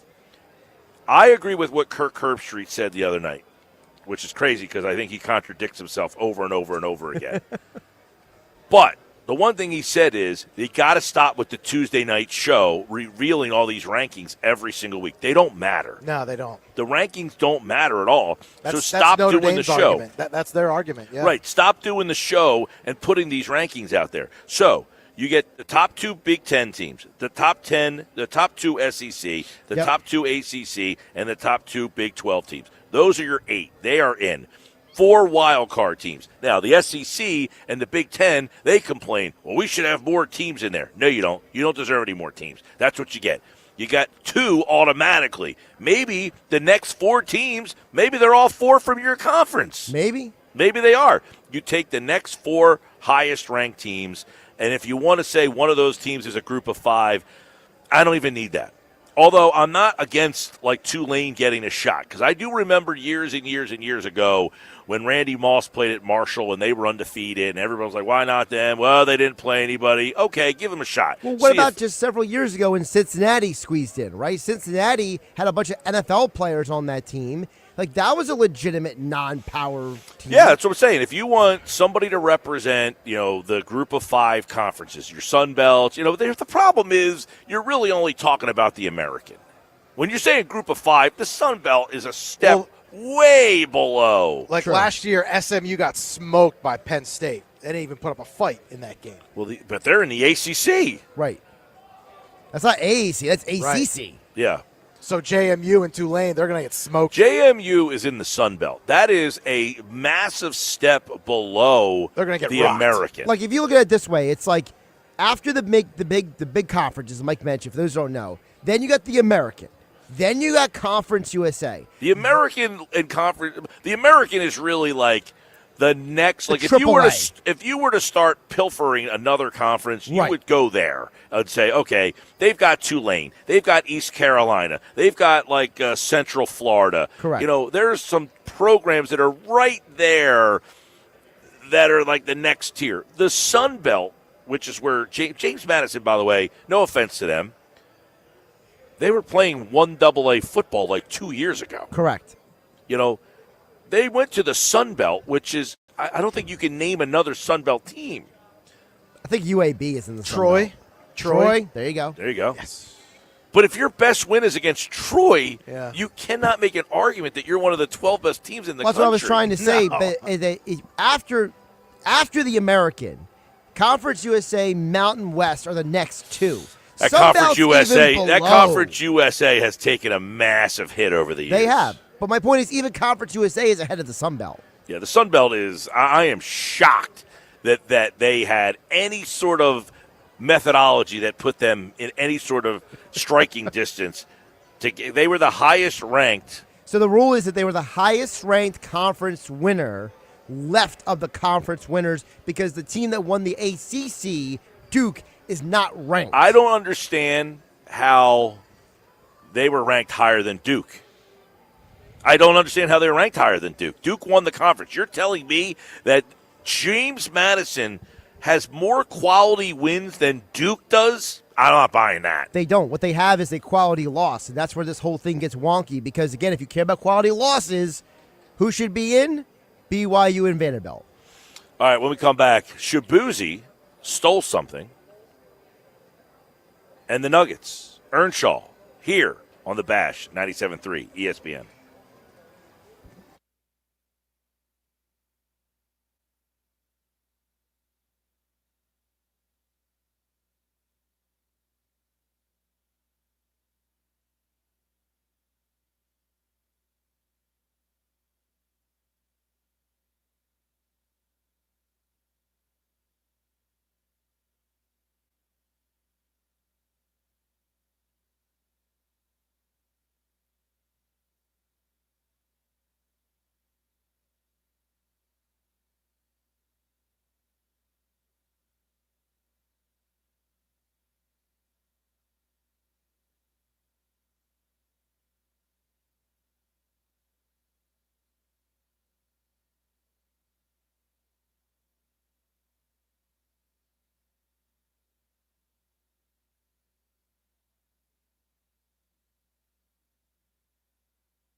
You're listening to the Sports Bash with Mike Gill. And it just keeps getting better. On 97.3 ESPN and the 97.3 ESPN free mobile app.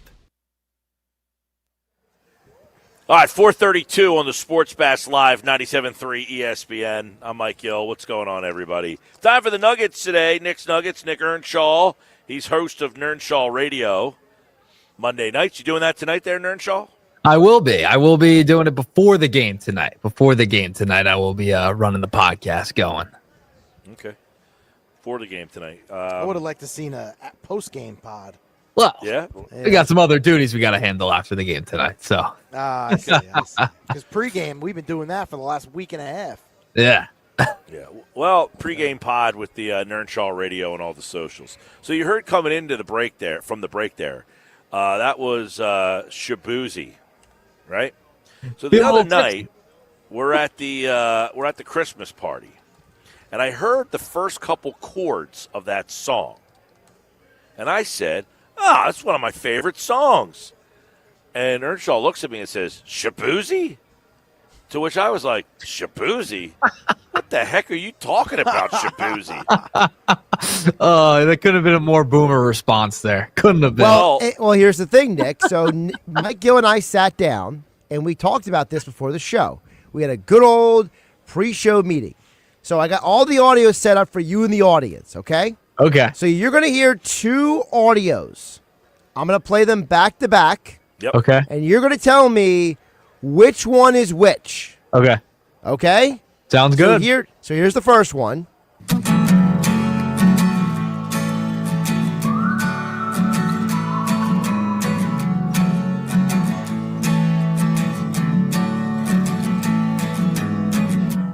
All right, so that's the first one. All right, that's the first one. You think you know what that is, right? Mm-hmm.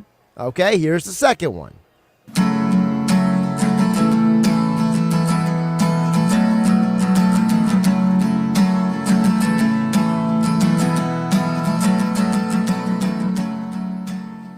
So now what does Nick Earnshaw think that I'm playing here? So the first one was Shabuzi's A Bar Song / Tipsy. The second one was Oasis Wonderwall.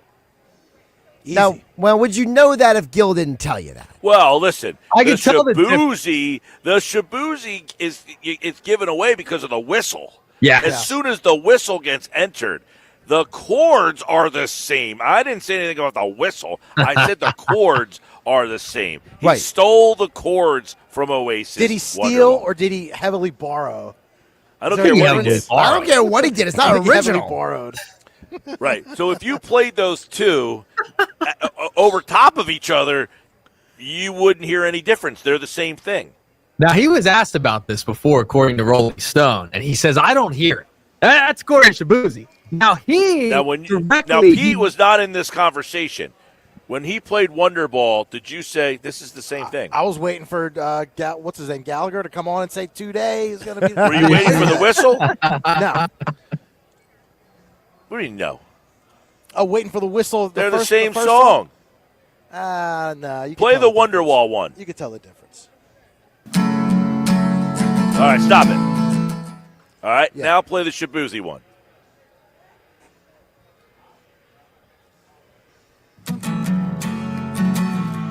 All right, stop it. Same little song. difference. There's a little difference there. It's borrowed. So there's a little difference there. Yeah, it's barred. It's borrowed. Each other. What we've also found out is that Shabuzi also stole the song, the lyrics, and the name.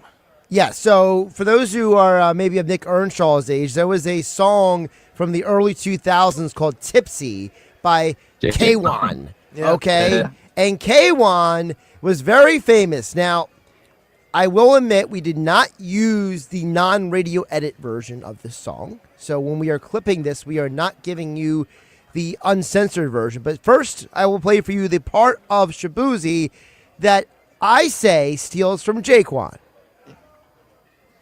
Well, might help if I turn it back on. 1, here comes the 2 to the 3 to the 4. Tell them bring another round, we need plenty more. Everybody at the bar getting tipsy. Now this What a 20 great years song. earlier is Jaquan. 1, then comes the 2 to the 3 to the 4. Everybody drunk out on the dance floor. Now everybody in the club get tense. So all he did was change it from everybody in the bar, which used to be everybody in the club. He used the 1 to the 2 to the 3 to the 4. It's like the same song. Yeah. Well, he did Hold on, Urchall. You're something frozen wrong with- in time, frozen bro. in Drowning. time there, yeah. And it's because his argument's really bad. He's underwater. Now he posted on Twitter that was his most popular song of 2025. Yeah. Shabuzi. Shabuzi bar song. Nothing but a fraud. He stole Oasis, and then he's ripped off the other guy. Jaquan. Yeah. Who's that a guy. one-hit wonder, by the way. The only song he's known for is that Tipsy song. And poor Shabuzi comes along and just rips it away from him. Yeah, I feel like if you are a fan of the artist Shabuzi, it shows a lack of creativity. It shows a lack of. Now his other song is Thursday Night Football. They play that thing all the time. That's Shabuzi. You know the song that TNF uses? No. No, that's Shabuzi. Well, it shows a lack of creativity and integrity to steal somebody else's lyrics like that. And the chords from Wonderwall. Now, I heard this the other night. You know, we're at the Christmas party. I heard the beginning of it. Now, mind you, people are like talking. There's some murmurs going on. So I kind of just heard, like I can name that tune in however many notes, 2. And I heard the beginning of that, and I was like, oh, Oasis, Wonderwall. Nah, Shabuzi. Well, here's the thing, and I think you guys got me back. This 2004 song, he did have to sample and get permission for that, and he got paid for that. So you're saying that Oasis should get paid for the beginning and the chords and et cetera. Do you agree? I think that's fair. I think that's fair. I think it's a fair assumption to do that. I mean, Well, the song is based off the 2004 song. I asked Gemini. And I asked the question, did Shabuzi steal Oasis Wonderwall? And the answer I got was yes.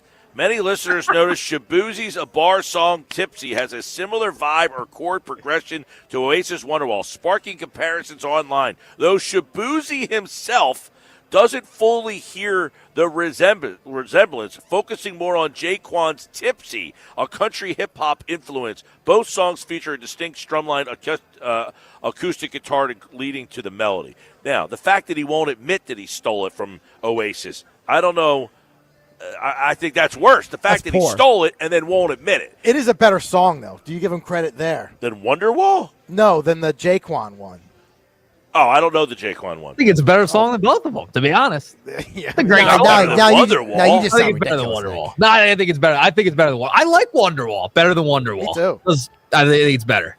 Both of them. I take it. It's a great song. It's so catchy. It's so catchy. It was my number in the one top song 10 that for year. months and months and months. Do you know how dumb this country is?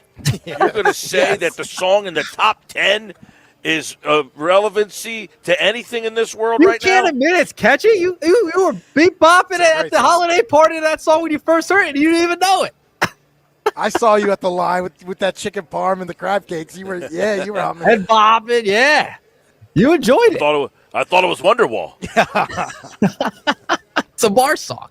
It's a good song. I like Shaboozey. He did the Detroit Lions Thanksgiving game halftime show last year, and then this year he's got. By the way, the Thanksgiving Day halftime, Jack White, and Eminem was one of the best musical acts in a long time. I thought that was really good. Outstanding.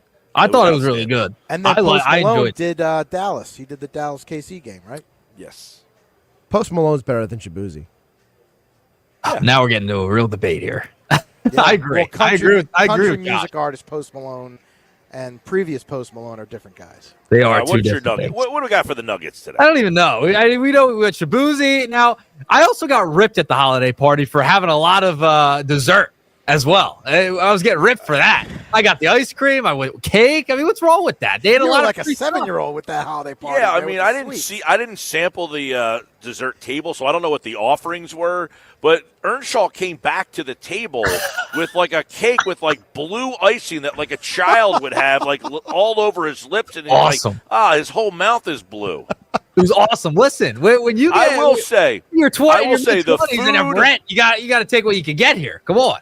The food was very good, and I got to admit, I was very impressed. I don't know who set up the beer menu, but they had a great IPA offering at the Christmas party. I was very impressed by that.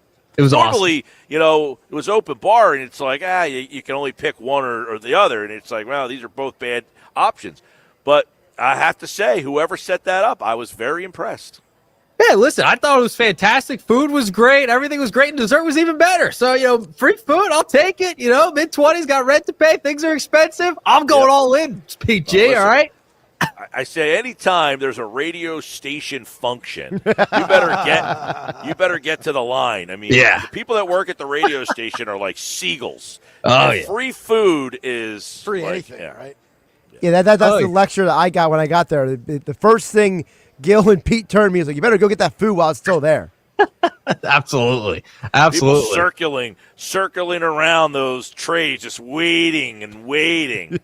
Everybody at that place was hovering, just kind of hovering around. They're gonna open up the buffet yet, and that's what they did. And boom, everyone was there. Line got long real fast. All right, we got some sports to talk about too. By the way, you guys in on this bunny thing? Positivity bunny. We should have a positivity bunny and place it in 97.3. Yeah, we got some insight on that earlier though. Apparently, I didn't hear it. It didn't come from the Eagles coaches. It came from A.J. Dillon, Pete's boy. Yeah, Pete's favorite running back. That's the only contribution A.J. Dillon has made. Yeah, he brought it in because he thought it would lighten the mood. He cost me $5. A little bit. Yeah, you want to make another bet with A.J. Dillon tonight? Yeah, you can make a bet. Does this positivity bunny work? So if the Eagles lose tonight, does that thing get deflated tomorrow? 100%. Here to stay. Well, I mean, listen, I think initially people thought that Nick Sirianni or something tried to do it, and then he's getting ripped for it, and it turns out it was A.J. Dillon trying to just lighten the mood a little bit. Yeah, I mean, hey, anything to help lighten the mood with this offense right now. It's abysmal. And Tim McManus put out a report, nugget number 2, I guess, here. He puts out a report over the weekend that Sirianni was more involved in the offensive meetings and, quote, more vocal than he has been throughout the year. Remember, this is the highest salaried offense in the National Football League. Was this report to you, Mike, a nothing burger, or does it mean something that he's finally taken a little bit of command of the offense right now? Listen, I think he is just trying to stress to everybody how, they need to get on the same page and everything. I have no problem with Sirianni not being the play caller. I don't need my head coach to be a play caller. It's 2025. That happens now, okay? I'm not Cro-Magnon man that needs my coach to call plays here. I have no problem with that. I have no problem with him being more involved with things. Then people complain, well, why doesn't he call the plays? Well, now that he's involved more, well, what does that even mean? He's basically talking to his players more. So if he talked less, would he get criticized for talking less? Now that he's talking more, we want to criticize him for that. It's like whatever direction the man moves, he's getting criticized for. So I don't care that he doesn't call the plays. I'm not all that up in arms that he decided to be, quote-unquote, more involved this week. Look, it's December football now. These games are more important. I would hope that he is more involved at this stage of the season. Guys, it's time to focus and start playing our best football. We haven't been playing our best football. I don't think there's a crime in this here. So if the Eagles win, does Sirianni get the credit because he's been more involved? No, I mean, he gets the same amount of credit that he always gets. He's the head coach. Well, he doesn't get any credit generally. They always win, quote-unquote, in spite of him. Now it's out there, though. Now this is the fan base kind of jumped on it, and now it's out there. Well, I'm sure there will be people that will have a take on it, but I think that Sirianni being more involved is a good sign that, look, he understands that the team is not playing as well as it should be, and we're coming down the stretch run here. Not to mention he didn't know these results, I guess, when he had to practice on Saturday or whatever. But the Bears' loss yesterday opens the door for a bunch of stuff here. The Bears kind of controlled the destiny because they beat Philadelphia, and Philly couldn't pass them because of that tiebreaker unless they surpassed them record-wise. Them losing now reopens another path back to the number 1 seed that you didn't have when you started today. Yeah, this is a massive game. I mean, they're at an 89% chance still if they lose to make the postseason, 96% if they win today. So not much of a difference. But in seeding and division, yeah, this is a massive game here. And just for the morale of the squad, I mean, winning this game is huge. You don't want to lose 3 games in a row here heading into December. We're in the stretch run now. And it's a good thing that Sirianni involved in the offensive meetings. Jalen Hurts was even quoted in that Tim McManus report saying, quote, a lot of conversation with Coach Sirianni this week about how he can improve and what his vision is and the direction that we're going in. Have a lot of confidence in where we're headed. So we'll see. This is a massive, massive game at this point in the season for morale reasons and for playoff positioning at this point. That is why this is such a big game. I agree with the morale thing. If you lose again, what kind of morale are you going to start to seep in where you just can't, and especially if you lose and your offense struggles. And quite frankly, their defense has given up 898 yards over the last 2 games. Let's say they don't get stops again. Let's say their defense just continues to get gashed. At what point, and let's say the defense has a good game and the offense struggles. At what point does that offense start to look over to the defense start to look over, and that's where the morale comes in and say, look, we're doing everything we can. When are you going to hold up your end of the bargain? Like, you don't want it to get to that point if it has already. Yeah, listen, if they lose tomorrow or tonight, PG, you better tell A.J. Dillon to go pop that positivity bunny. It's not looking too good. Not looking too good if they lose. All right. I would agree it was a weird goofy, stupid. It was like a happy Easter bunny. It's an Easter bunny. It's Christmas. Get that thing on Amazon or something. Maybe you could have got the positivity Santa. Yeah, it would have made more sense than an Easter bunny. I mean, all right. Moving along. Before I get out of here, Schwarber. We got to get into this a little bit. He's been the talk of the town. John Heyman putting out a report just a little while ago on LB Network. He is saying that he's kind of the talk of the winter meetings so far that have ramped up now. But then there was a report that the Pittsburgh Pirates put in an offer to Kyle Schwarber. That's like me DMing Sidney Sweeney and hoping for the best, right? That's essentially what the Pittsburgh Pirates did with that offer. But they're the talk, and according to Mark Feinsand, the Phillies at this point and Kyle Schwarber off to a slow start in their talks. Mike, what do you make of all the Kyle Schwarber news? Well, the Pirate thing I don't think is going to do anything. I don't think he's going to jump at the 4-year, $100 million deal. It's admirable for their – I think the Pirates are on the ultimate PR spin for their fan base. And Paul Skeens, too. Yeah, we tried. We tried, guys. They tempted. We offered 4 years, $100 million. Hey, Paul, look at us. We're trying to win. Yeah. So I just don't think that's a credible offer that's being even considered at this point. The Mets thing I think is interesting. Because the Mets can ultimately come in here and they are in the same spot kind of as the Phillies are. They got to kind of mix this up a little bit, right? They have a team that's been around. They got Soto last year, but they come up short. They don't make the playoffs. Can they run the same team back? In other words, can they bring Alonso back? Look, or do you say, you know what? We're going to switch Alonso out and bring Schwarber in and hurt our biggest rival. That could be the way that they appease their fan base by saying, look, we're not running it back. We're not going to run the same thing back. We went out and got this guy. Now, could the Phillies counter by going and get Alonso? I think the impact of Schwarber leaving Philly would be bigger, a hurt to Philly, than if they added Alonso. Oh, I could not root for Pete Alonso in a Phillies uniform.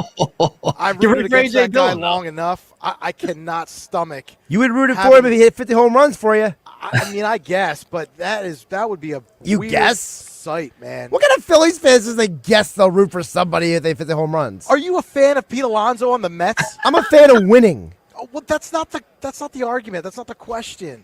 Of course, PG would not be a fan of the polar bear. Would not be a fan of the polar bear. Would you be, Nuggets? Would you want to root for Pete Alonso? He came here, yeah. Oh, yeah, if he came here. You guys are missing the point here. The spirit of the rivalry. Yes. I understand. I've rooted against that guy for years. Yeah, now he'd be on your team. We talked about this in the 2 o'clock hour, and I agree with McGarry, what he said in the 2 o'clock hour. I don't think Schwarber signs this week. I think he gets all the stuff. Then he sits down, reconsiders it all. But baseball's the worst with this. You're going past Christmas, and nobody can sell a jersey. I can't put a new player under the tree. If I'm a Phillies fan and I signed Schwarber. Like, don't you want to say, hey, I got you a new Schwarber jersey? Can't even do that. Can't even do it. On baseball, get All right, your act guys. together. All right. Just don't get outbid by the Pirates or the Reds. I can handle losing Schwarber to the Mets. That's fine. Wow. You're okay with that? I mean, they got more money, I guess. All right, well, coming up next hour, your text messages. All day, the text board's been blowing up. We'll read and react to them coming up. Listen to college basketball all season long on 97.3 ESPN. Jimmy V Classic at Madison Square Garden. Deep three. Oh, he knocks it down. The last two national champions go head-to-head when fifth-ranked UConn faces number 15 Florida. Now the layup is good and a chance for three at the line. The Jimmy V Classic. The college basketball season continues tomorrow night. Coverage begins after Flyers hockey on 97.3 ESPN.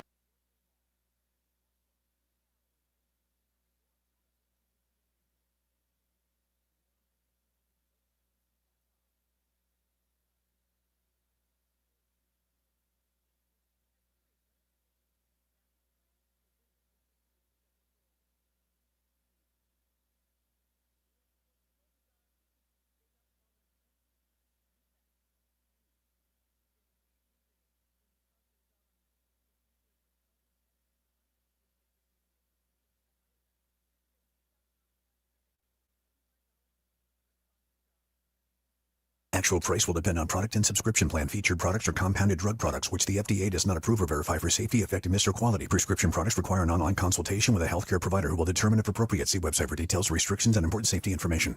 Want a boost in and out of the bedroom? Hims has you covered. Introducing a new 2-in-1 approach to level up your game. Tadalafil for better bedroom performance and zinc for testosterone support. Put it all together and you've got what you need to turn things all the way up. Getting started is simple. Just go to hims.com/radio to start your free online visit. Through Hims, you can access ED treatments including pills, chews, and more. 100% online. No office visits, no pharmacy lines. Just fill out a simple intake form and a licensed medical provider will determine if treatment's right for you. If prescribed, it ships free and discreetly to your door. Find affordable treatment options at up to 95% less than brand names at hims.com/radio. That's hims.com/radio. HIMS.com/RADIO.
Oh, no. Ah, that's the sound of someone who's misplaced My debit card. their debit card. Where'd I leave that thing? Not at the gas pump, or the checkout counter, or the roof of your car. Now, if he has the Chase mobile app, he can use Card Lock. Wait, I could just lock my card. Yep, just a few tippy taps on his phone, and that sound? That's peace of mind from Chase. Chase mobile app is available for select mobile devices. Message and data rates may apply. JP Morgan Chase Bank N.A. Member FDIC.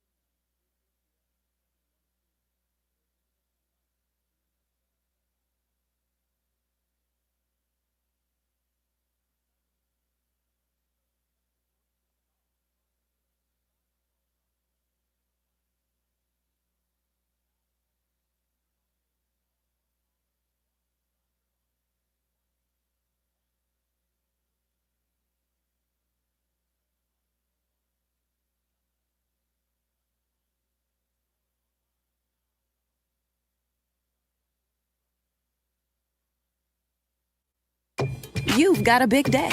So you use Unstoppable Scent Boosters to give your laundry nonstop freshness. So no matter how long the day goes, you can't stop this power, this walk, this pose, this strut, this look, this talk. Your clothes will be so fresh you can confidently strut into that end of the day meeting like a bosses. Let's talk business in my office. Add new Unstoppables beads to your wash for 24-hour nonstop freshness so you can smell unstoppable.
Home of the Philadelphia Eagles. They got him again! Sixers. Bang! It's good!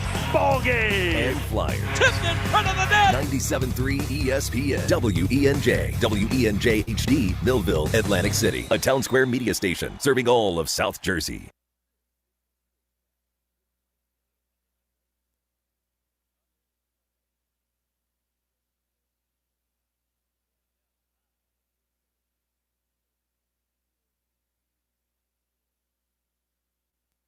All right, live from the Fanatic Sportsbook, final hour of the show here on the Monday night edition. Eagles getting ready for the Chargers. Now, what's the do you have a game meal tonight? You going something? You know, I usually go wings for Eagles night game, but I went wings yesterday, so the wings are out. Where are you going? I don't know. I might go a cheesesteak. Order in? Delivery? Yeah, Uber Eats. Yeah. You go Uber Eats? Yeah. Wow. Uber Eats cheesesteak. I've never used Uber Eats in my life. Wow, really? Nope, never. Wow. What do you do? This? Do you what's this music here? do you do DoorDash or Is this Oasis? Yes. Thought so. What's the story, Morning Glory? Are you doing a DoorDash? No, I've never used DoorDash before in my life either, except for I have a couple things. Am I right on that song, by the way? Yes, you are. Thank Good you. job. Proud of you. There's a couple things that get DoorDash to my house, though. Like I have a food service that I use. Yeah. And they DoorDash it to my house. Like the guy, I got a picture today that the food is on my porch, and they'll take a picture and say, hey, like the DoorDash person delivered it here. But I don't ever use DoorDash. We don't really ever get delivery. Right. So you're not a big made-to-order type guy where you just. Well, I have food service, so I use that. But like during the break there, I called my girlfriend. We're getting a little pizza and wings for the Eagle game tonight. I'm going to pick up on my way home. Oh, so you are going to do pizza and wings. I like that. For the Eagle game. Yep. Eagle game, we'll go a little pizza and the wings for the Eagles game tonight. I said, you know what? Eagles play tonight, Monday night. Let's do a little something. I will say I've used Uber Eats once in my life, and I never will do it again. Really? Yeah. Why do people not have delivery like when you call them now? Well, so what happened for They me use was Uber Eats. They use Uber. Well, some of them do, but what I did was I was actually at a brewery, and a bunch of us kind of like chipped in. I was like, oh, I got this discount code for Uber Eats. I'm going to get the Uber Eats order like discount, right? And it was a mess. Uber messed up the order, and then the guy didn't show up, and then the place was like, we'll just send a person out to you anyway. It was a whole thing. Yeah, I mean, if I figured like if I actually called for delivery, I would just call the place and like have them deliver it. Well, you can get Uber Eats from a place from anywhere, like McDonald's. You can get Uber Eats from, or Starbucks. You can, but I've been told by business owners that basically they get surcharged by Uber Eats to use their service delivered to you. So you're actually better off just directly ordering. Yeah, but what's the benefit then of the place using the Uber Eats? The customer gets Uber points build up. Like you get like credit build up, like points build up the more you use Uber. No, I'm talking about the business. If the business is getting penalized or having to pay a surcharge, why would they even utilize it? Because a lot of people use it. Gotcha. Yeah, I don't do enough delivery. I don't do enough like calling places to do it. So, like, and if I'm going to do something, I generally will pick it up myself.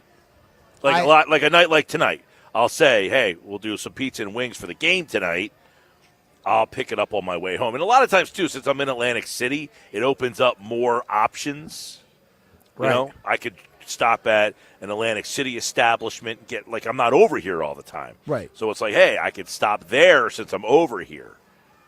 Now, I'm sure you could probably get Uber Eats from an establishment here into I don't need to do that. I'm not that desperate. But it's available to you if you ever feel the need to do it. I'll keep that in mind. Well, because people get tired of just having the same pizza place around the corner every time, right? You want to mix it up a little bit, get some. Sometimes you don't want to mix it up. Sometimes you just trust the pizza place around the corner. Nah, yeah, like we have a couple pizza now. Like there's a couple. We have like 2 or 3 pizza places in the mix. And they're different styles. In so the like rotation? If we're into the one style, like, you know what? Hey, tonight we're gonna go that way. And if we want the other one, we'll go the other way. But it's not like we're eating pizza every single week. It's maybe like, you know, Pizza Friday we'll do like every other week or something like that. You know. You have the same, I mean, do you have the same pie, same style every Friday I will be night? honest with you. That's repetitive. Yes. No, we have 2 that are in the mix, kind of. But I'm having a tough time. Like we found a pizza spot that's like the spot now for us, that we really like the pizza. Kind of like tried a bunch of different places because I got to be honest, I was a little disenchanted with a lot of the pizza. I can see that. So I went to a spot that I had never tried before, that no one ever recommended to me, and I said, you know what, I'm going to give this place a shot. And right now, that's our spot. It's turned into our favorite pizza. That's number 1 on the power rankings list. Well, for that style of pizza. Okay. You know, if I'm getting like, if we're going a little up to the next level pizza, spot in Summers Point I might call. You have to put the order in, pick a time. You got to do that whole thing. Yeah. But I don't mind it. If I know we're going to do it, I usually will look early in the day. Hey, we're going to get pizza. We'll order it. Bang. Pick it up. I have no problem picking it up. Plan ahead. Yeah. So I actually wrote an article on 97.3ESPN.com with my 2 favorite pizza shops. Now, the one is not the one that I use like I'm getting tonight. I did not include that in the article because I don't want anybody else going to the same pizza place. Well, there's strategy. Football, there's football game pizza, and then there's Friday night long work week Tonight pizza. we're going football game right? pizza. Yep. Yes. Tonight we're going football game pizza for the game. My girlfriend said, hey, you know, her son, he's got practice tonight. What should we get for dinner for the game? And then we were going through all this stuff, and honestly, I'm doing a radio show, and I totally forgot the Eagles played tonight. I was like, hold on a second. The Eagles play tonight. I said, I'll pick up the pizza and some wings for the game tonight. Just call them in, and I'll go pick them up on my way home. Now, Friday night, you're going to probably long work week, want to unwind, maybe get a different pie. Possibility. Yeah. We'll see. See where it goes. We were in last Friday for the Eagles game. We watched the Eagles game out at the brewery, and we brought the pizza to the brewery with us. And everybody kept saying, where'd you get that pizza from? Yeah. That's a flex. You want to get some of these texts here? Yeah, what do we got today? 609-403-0970. A lot of reactions to a lot of different things. By the way, this one texter just chimed in now and just said, the kids in their Uber Eats and DoorDash, us old folks, order pickup. Yeah, call on your rotary phone, talk to the guy. Well, I'll tell you, sometimes you can order online, like through the site, right? And then they'll deliver it to you, and you can tell them, just leave it on my front porch. You can. That was like a whole COVID thing, right? Yep. That was one of the great things from COVID was just put it on my front porch, and then I don't even need to talk to you. There was actually a brewery in Bay County. They had a shtick where people would come and get their beer. They would actually wait for them to come to the door. They would open the door, put it on the concrete outside, let them take it with them. Yeah, well, I remember a lot of the Chinese restaurants were like the innovators of this. They would put the food like in a thing and then like spin it around. Yep. It was like crazy. Like they had some great engineering going on at that time. Yep. Texter chiming in. I agree with Mike Gill. Shabuzi is trash. Get him out of country radio. I didn't even know he was a country artist, so I didn't say get him out of country radio, but I would say that for him to steal those, number one, the lyrics from the other guy, and then the chords from Oasis, probably not as talented as people are giving him credit for. I didn't know he was a country music artist. Now you do. Now I do. Someone said, please take Nick off the radio. He's going to say Vanilla Ice and rip off his song, too. This is Paul in Northfield. Yeah, Paul, I'm sorry. We're not on board with that there. I like Nick. He's a good – Nick is a 12 out of 10 of human beings. Yeah, he's an amazing human being. He is one of the great human beings. Whether you like his opinions or not, I don't really care. He is a tremendous person. And tremendous worker, too. He is a very, very, very hard worker. Someone texted in that actually listened to the Sports Bash today through Apple and on the 97.3 app. So there you go. Information I could have done without. He probably uses Uber Eats. Yeah. He's all over that app. Yeah.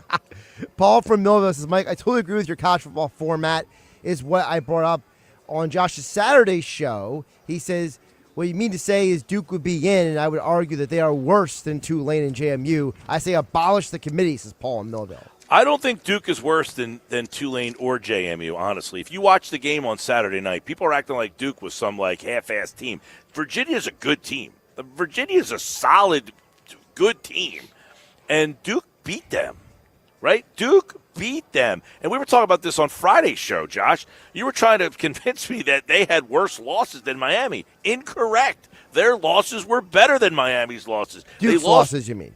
Yes, Duke lost to two ranked teams in the ACC. They lost to Georgia Tech, who was ranked number 12, and they lost to, I can't remember the other team, but they were also ranked. The other team was ranked at the time they lost to them, yes. Yeah, they were They lost to Tulane, didn't they, too? Duke? Yeah. That I don't know. But that was out of the whole point of the original conversation, Pete, was that why was Duke in the ACC championship? And the reason why they were in the ACC championship was because they had the best win-loss record in conference.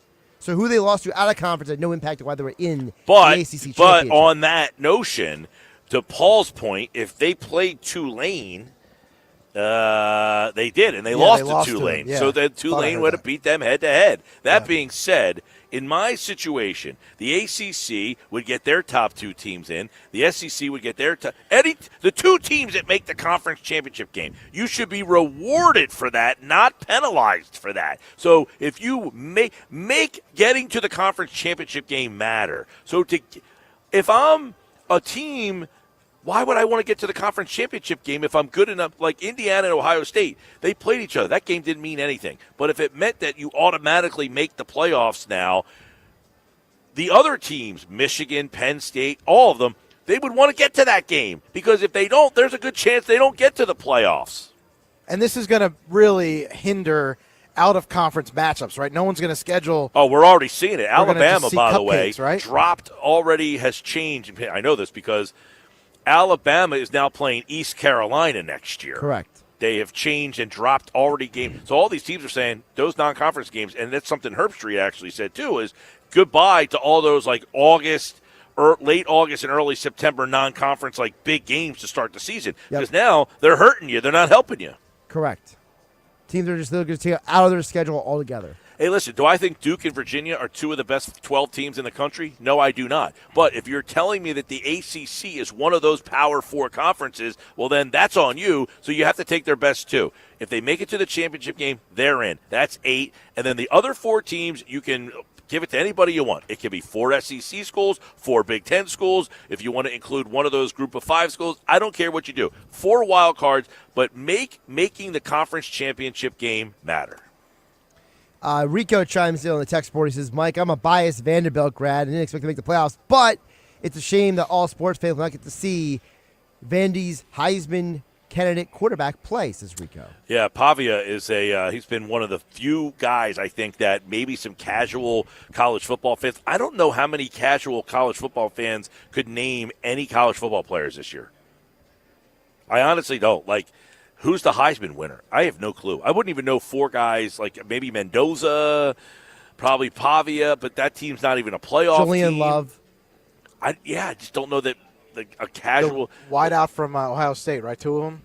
Smith. And, Smith. Well, Smith is probably more consideration because he's Smith.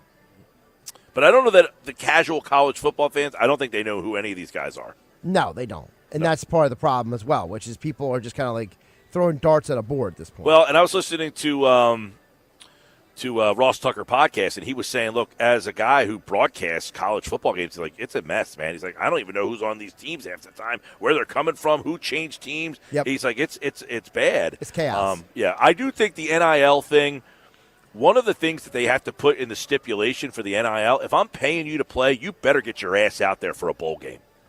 If you have another chance to play and I'm paying you, you better not decline that opportunity to play. I think the biggest deal that's going to happen moving forward is them changing the transfer rules. So now you can't transfer as often throughout the year. It's going to be only 1 transfer a year you can do. So no more of these guys transferring in midseason like what happened with WVU. I would think that would be a no-brainer, that you can't keep moving teams in the middle of the year. Well, they had to change the rule, so that's the thing. They need a lot of fixing, that sport. They do.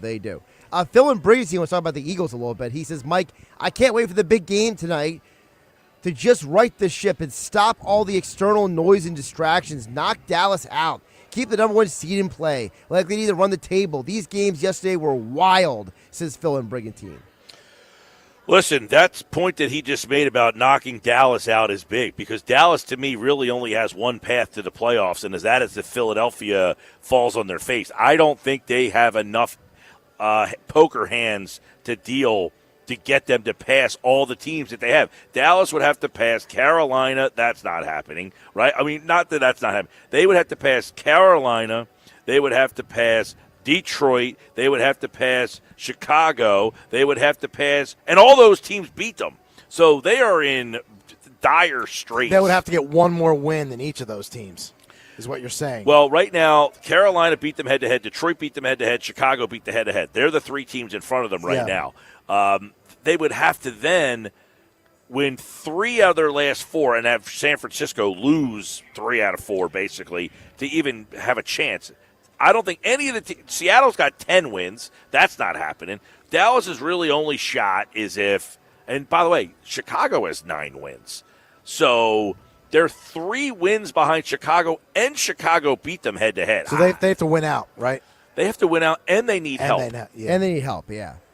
To get a wild card. Now, for Philadelphia can go 2-3 down the stretch here and pretty much hold them off. And that's but a win tonight. That's a Raiders win and a Commanders win right there. A win tonight would give Philadelphia 9, and then Dallas would have 6 wins with 4 games left. A couple more I want to get to here, Mike. I enjoy this double text here from Matt in Delaware. He says, there's a guy who walks around my neighborhood down here in Dover. He's a diehard Chargers fan, but I never asked him how he became one. He goes on to say, also, Schwarber goes to the Mets. I hope he enjoyed all the cheers while he was here because he's never getting another round of applause from Philly fans until he retires. All right, so that was from earlier in the show. We were talking about, does anybody know a Charger fan? Yeah. But he's right. Can you imagine the reaction Schwarber would get if he showed up in a Met uniform? Like, is that an epic turn? Is that like That'd Hulk Hogan? That's like Johnny going Damon. to the NWO? It's like Johnny Damon going from the Red Sox to the Yankees. Yeah. I think that, man, Schwarber is one of the more popular guys. But if he showed up in a Met uniform, he's getting booed. Oof. Like mercilessly booed. Man, I can't even imagine the Phillies fans booing that guy. But that might be a way to do it. And the Mets fans boo. I mean, if we talked about earlier, Alonso becoming a Philly. If the Met, I mean, he's the all-time home run leader for that team. Yeah, that would be a strange, bizarre turn of events if those two guys just flip-flopped. That would be insane. Yeah. What else we got? Matt in Cape Courthouse says, I'm excited for tonight's game. It's 2 physical football teams going head-to-head. I feel like it could go either way, but obviously I'm rooting for the Eagles to win by any means necessary. I just feel like when I watched Hard Knocks, they didn't have a lot of energy at practice, so I'm not really surprised they lost to the Bears in the fashion they did, since Matt in Cape Courthouse. That's what Saquon Barkley said on the other day, was that energy on the sideline has been terrible. Yeah, he did say at practice it hasn't been bad, but he said in the games it's not carrying over. Yes. Right. Mike Iwawa says, one thing I have to say, our Eagles sent the Chiefs back to the dark ages. I love every second of it. Best part of this year. We can go 2-3, 3-2 down the stretch and still be locked into the playoffs. Sometimes I figure it out, but it's scary out there, says Mike in Wildwood. So there are moments in seasons or moments in legacies that happen that start or end the legacy.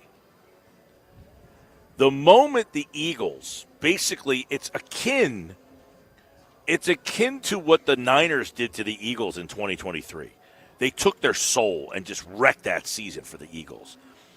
The Eagles win the way that they won in that Super Bowl. Was that the moment that has wrecked the Chiefs' run as we know it?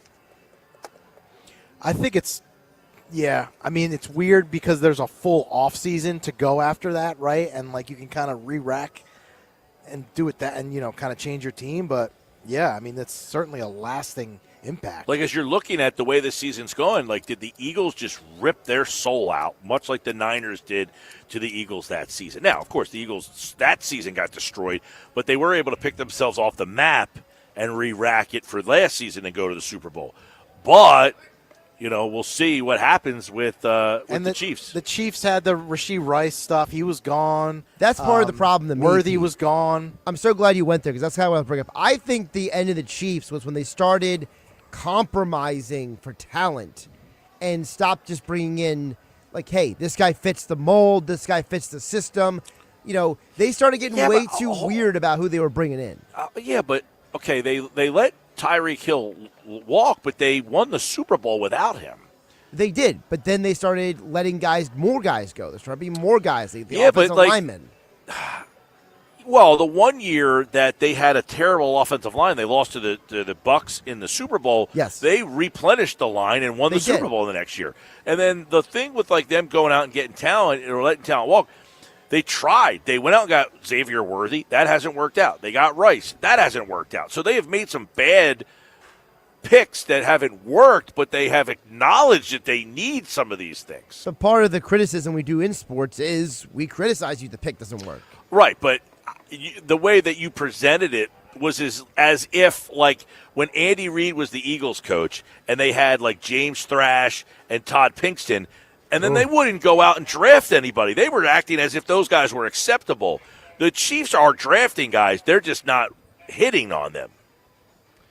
Sure. I just feel like there's been situations, I have to go through every draft, but I feel like there's situations where they could have picked some more, like, surefire guys that would when they sense. traded for. Well, they've been drafting at the bottom of the round every year. Yeah, but when they like this year, they traded up to get Worthy. People were like, "Why would you trade with them and give them Worthy?"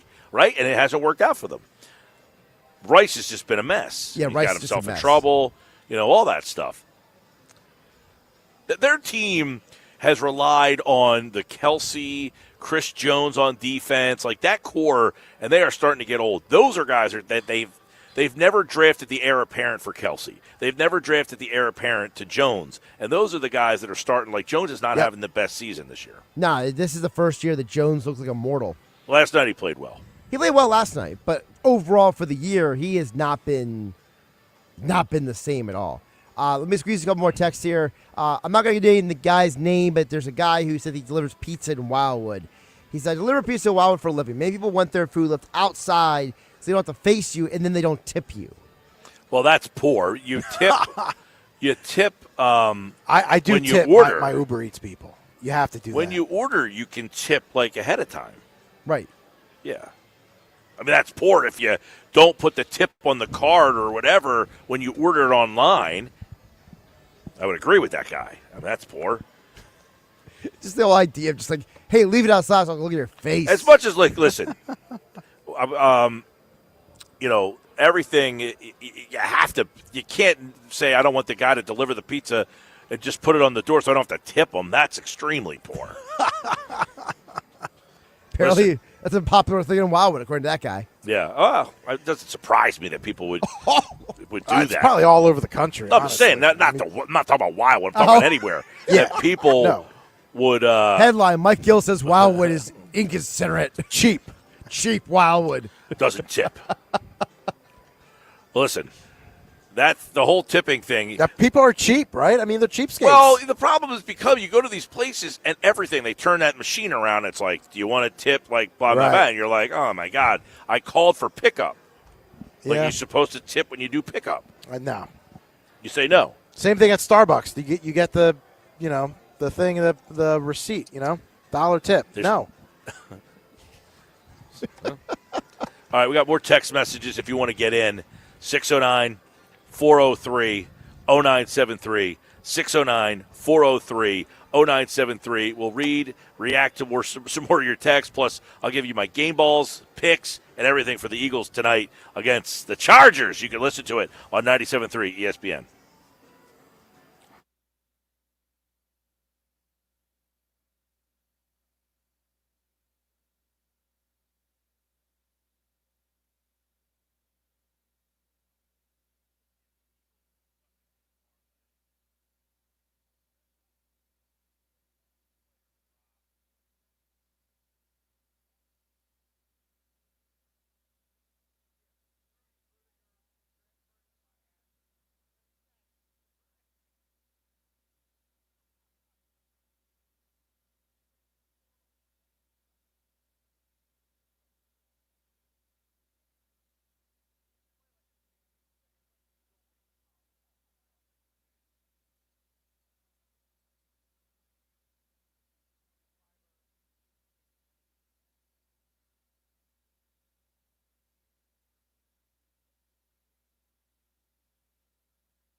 We have the perfect solution for sitting in traffic. You come with me.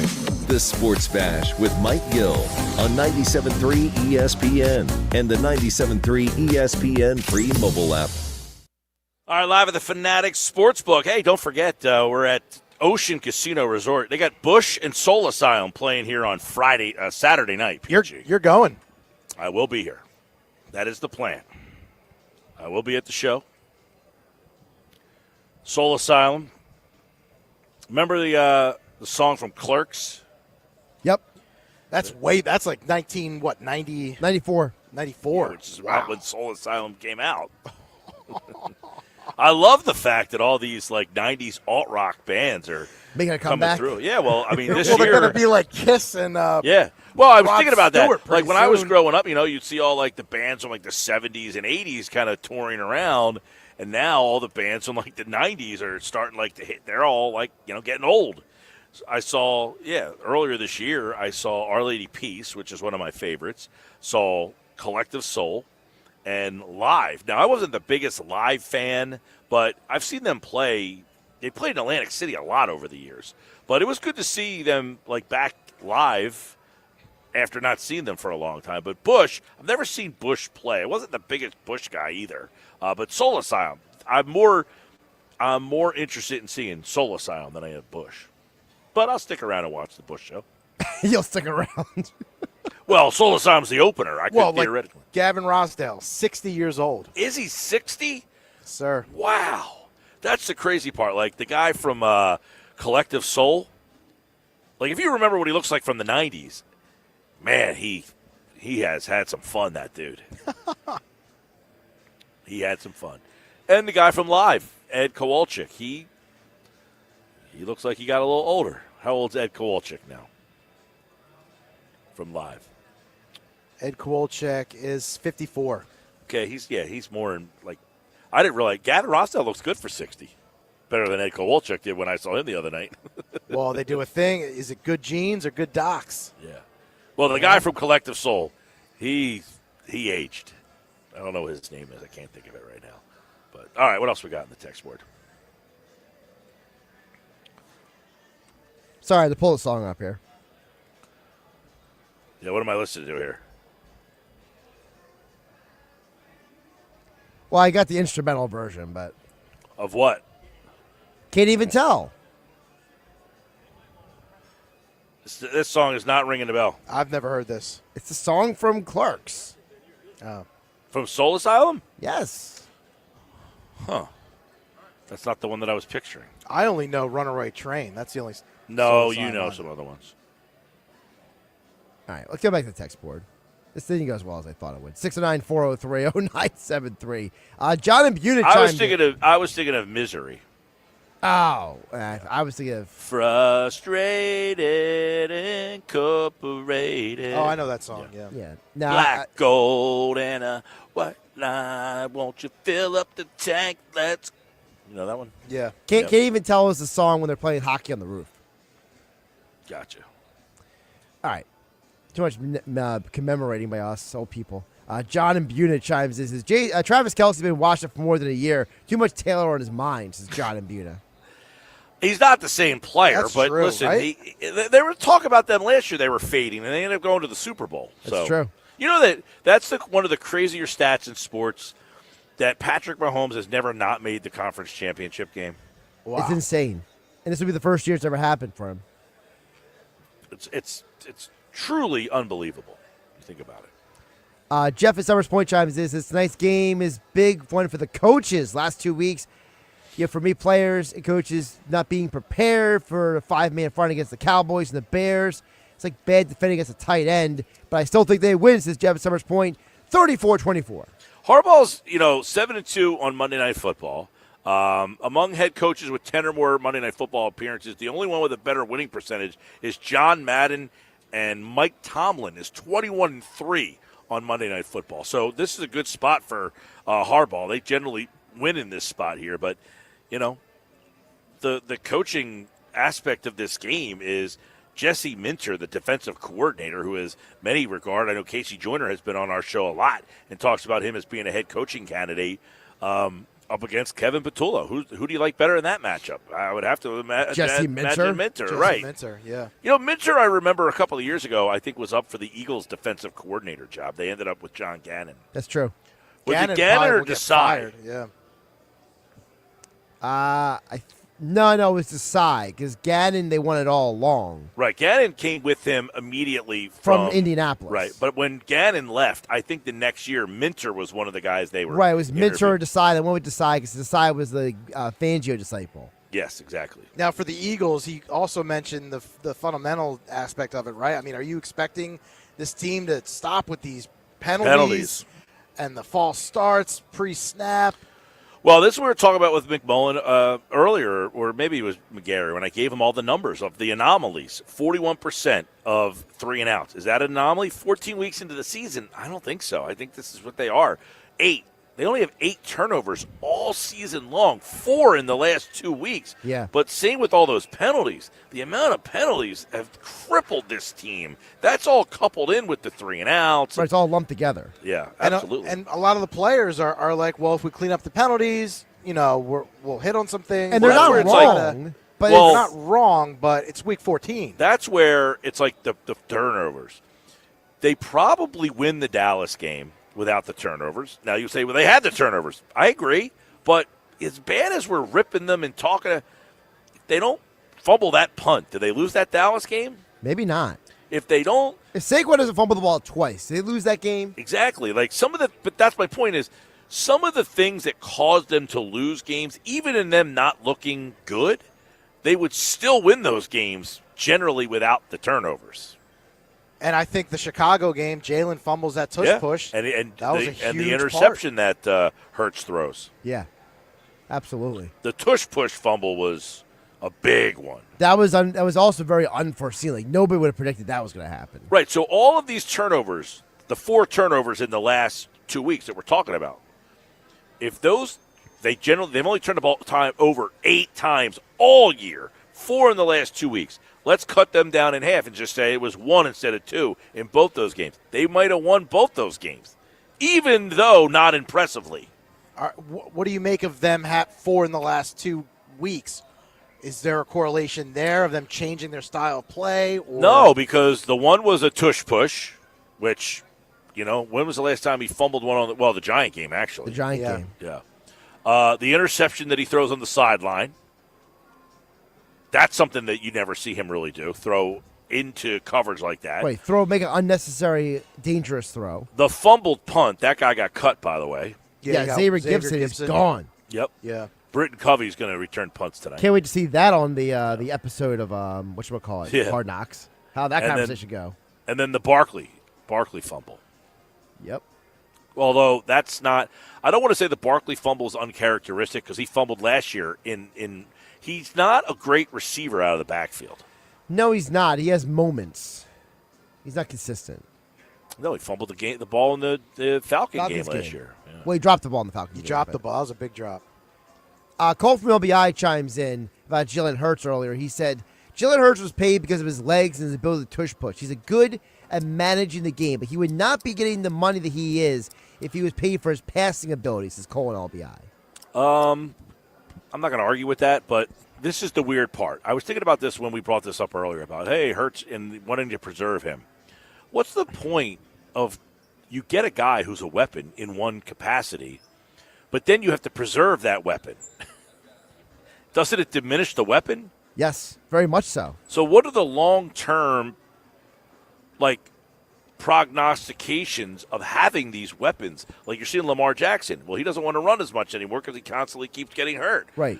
So you're not maximizing the weapon that you've paid because of the weapon that they have. And the team doesn't want these guys to run either because they have an investment of $50 million. So you made an investment in something that you can't utilize in the way that you invested in it. It's really like a dog chasing his tail around here when you think about it. Yeah. Like, you're a good runner, so I'm going to pay you, but I don't want you to run now that I paid you. Now that I've given you the money, you earned the money based on the fact that you run. But now that I've given you the money, I no longer want you to run. Stop doing the reason why I paid you. Yeah. I paid you to run. Well, now you're making too much money, so don't run. Right. Because I don't want to lose you. Right. It is a weird But dynamic. run when I want you to run. Listen. Well, I mean, you can run in the playoffs, right, or the Super Bowl. Obviously, You have to. Right. Well, and that's the wild card for the Eagles. Chris Collingsworth was on a podcast talking about this. He believes that the Eagles have like another peel of the onion with Jalen Hurts, and he mentioned it during the game when they played on Sunday night. He still believes that Jalen Hurts will be a bigger part of the rushing offense, and if that's the case, that's a weapon that they really haven't utilized all year. Jeff from Ocean City chimes in, guys. He says the Eagles will win tonight 35-17, and fans will flock to the Eagles Pro Shop to buy bunnies tomorrow morning. He's not wrong about that. That would be the reason, right? If they won, everyone's going to say, oh, it was the positivity bunny. That's this year's inner excellence, right? And it's a perfect time to do it, right at Christmas. I was going to say it reminds me of the underdog masks back in 2017-18. Yeah. You just get something and put it in the, Just get all these stuffed bunnies and put like an Eagles jersey on them. How many people you wake up on Christmas morning will have this gigantic inflated bunny under their tree? Not even inflated, stuffed bunnies. Like the big stuffed bunnies. Like they put like an Eagles jersey on like your favorite player. Well, it's got to be the inflated one. Yeah, but the inflated may not last as long as the stuffed one. Are you a big inflatable, decoration guy for Christmas? No. I mean, I see them everywhere. No, I was out with my buddy yesterday. We went to a brewery to watch the 4 o'clock games, and he was telling me, he's like, I did all the lights. And I'm like, why would you do that to yourself? Why?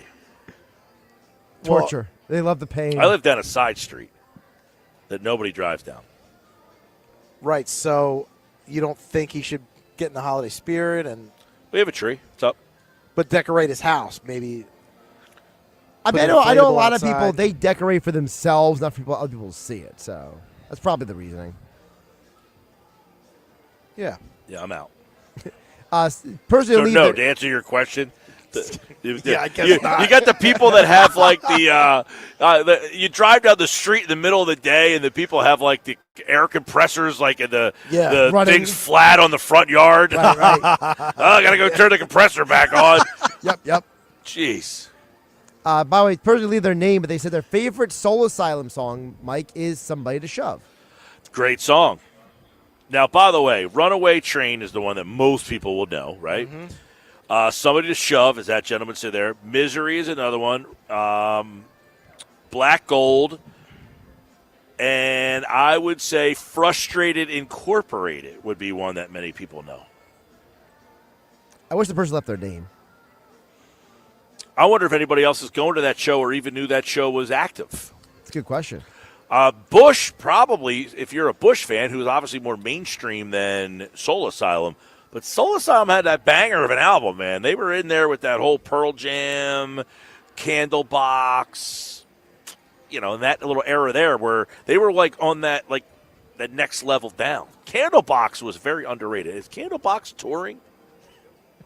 You're asking me? If Candlebox was playing, this is Pearl Jam. I get that in a second. Oh, yeah, this is easy. Yeah. By the way, I'm going to recommend a pod. It's going to be a new segment, I think. Okay. I got to be honest. When somebody does a good job, I got to give them the credit for it, okay? I am not I'm not an anti-Bill Simmons guy, but I'm not I don't listen to the Bill Simmons podcast, and he is known as the originator of podcasts. I don't know what made me listen to the Bill Simmons podcast the other day. The guest was Max Kellerman. Now, I saw some clips. It was excellent. The conversation between those two was just excellent. By the way, Mike, I got some news for you. Yeah? Candlebox 2026 tour will be in Ben Salem, PA. That's a little out of my wheelhouse. That's the closest to the area. Maybe I'll talk to the people at Ocean here. Candlebox was one of my faves. I mean, they are on tour next year, though. They're going to Brazil. One of the stops is Brazil. So if you get a chance, you just need some companionship in the car, just a little conversation. The Bill Simmons podcast with Max Kellerman. That's where he goes off on Stephen A. Smith, right? He didn't go off. I wouldn't say he went off. No, but he kind of made some. He did comments. talk about the whole purpose was listen. He got let go from ESPN. They didn't fire him. They just told him he couldn't work. So for 2 years, Max he was getting paid not to work. Yeah, he got paid not to work. He did the morning show on 97.3 ESPN, and then when that ended, they stopped. They just told him he couldn't work, so he couldn't go get another job. They were paying him this whole time. But he essentially couldn't talk about sports anywhere for 2 years, and now that 2 years is up. So he's on the podcast talking with Bill Simmons about really the last 2 years of things he wanted to talk about. But I'll tell you this. I was never like the biggest Kellerman guy when he did the morning show. I just felt like he was kind of – his heart wasn't into it, I don't think. That conversation that those two guys had was outstanding. Outstanding. It was so insightful and just a fun back and forth between two guys that I would recommend for everybody. On your drive home tonight, why don't you listen to it? Give me a full report on Thursday. I got an Eagles pregame stuff to worry about. Come on. Haven't we done enough Eagles pregame? Yeah, we have. I got the pick and the game balls and everything that comes with it next. It's Flyers Sharks tomorrow night on 97.3 ESPN and the 97.3 ESPN free mobile app. Listen as Tim Saunders and Todd Fedork bring you all the exciting play-by-play action. Oh, a save again by Vladar. This guy is unconscious. It's Philadelphia Flyers hockey tomorrow night. Coverage begins at 7 p.m. on South Jersey's radio home for Philadelphia Flyers hockey. 97.3 ESPN. Backhand shot. He scores!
Oh, no. Ah, that's the sound of someone who's misplaced My debit card. their debit card. Where'd I leave that thing? Not at the gas pump, or the checkout counter, or the roof of your car. Now, if he has the Chase mobile app, he can use Card Lock. Wait, I could just lock my card. Yep, just a few tippy taps on his phone, and that sound? That's peace of mind from Chase. Chase mobile app is available for select mobile devices. Message and data rates may apply. JP Morgan Chase Bank N.A. member FDIC.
You're listening to The Sports Bash with Mike Gill on 97.3 ESPN and the free mobile app. All right, get ready to get out of here. Don't forget, stop by the Fanatic Sportsbook if you're looking for a spot to watch the Eagles game tonight or anytime, or the college football playoffs. Concerts this weekend. Great live music at all the venues here. Villain and Saints, NOLA, all the great restaurants. We had dinner at La Scala's Fire the other night. That was excellente. All right, here's Eagles and Bolts. Ready? Got a weird feeling about this game. Eagles 22, Chargers 17. That's what I got. Game ball Hurts. Hurts makes it happen. Defense, Zach Baun. Baun's had a weird year this year. Like, has there been a game or something like Baun has been excellent in? Maybe, but it's not like last year. He seemed like to make standout plays all the time. Made himself a lot of money. Make that money tonight there, Zach Baun. I think he makes a play, does something in the game. He'll be my Eagles game ball. For defense, Zach Baun, Jalen Hurts on the offensive side of the ball. Maybe Hurts does a little something with his legs today to get this offense going, but I still think it's a clunky offensive day. 22-17. Eagles beat the Bolts.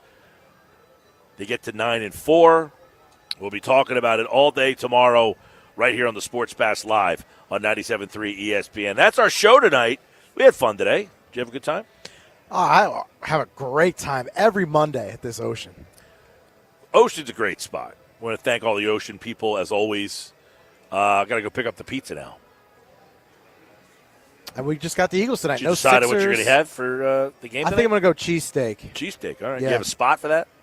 I got to check out my Uber Eats app. Oh, come on. See what places are on there. All right, Pete G was my on-site producer. Josh Henning back there in the Ocean Casino Resort Studios. Tyrell Dunn on the video today, as always. Good job out of everybody. We'll do it again tomorrow. We'll recap the Eagles and the Chargers, the winter meetings. Sixers off till Friday. Flyers tomorrow night against the Sharks. Have a great night, everybody.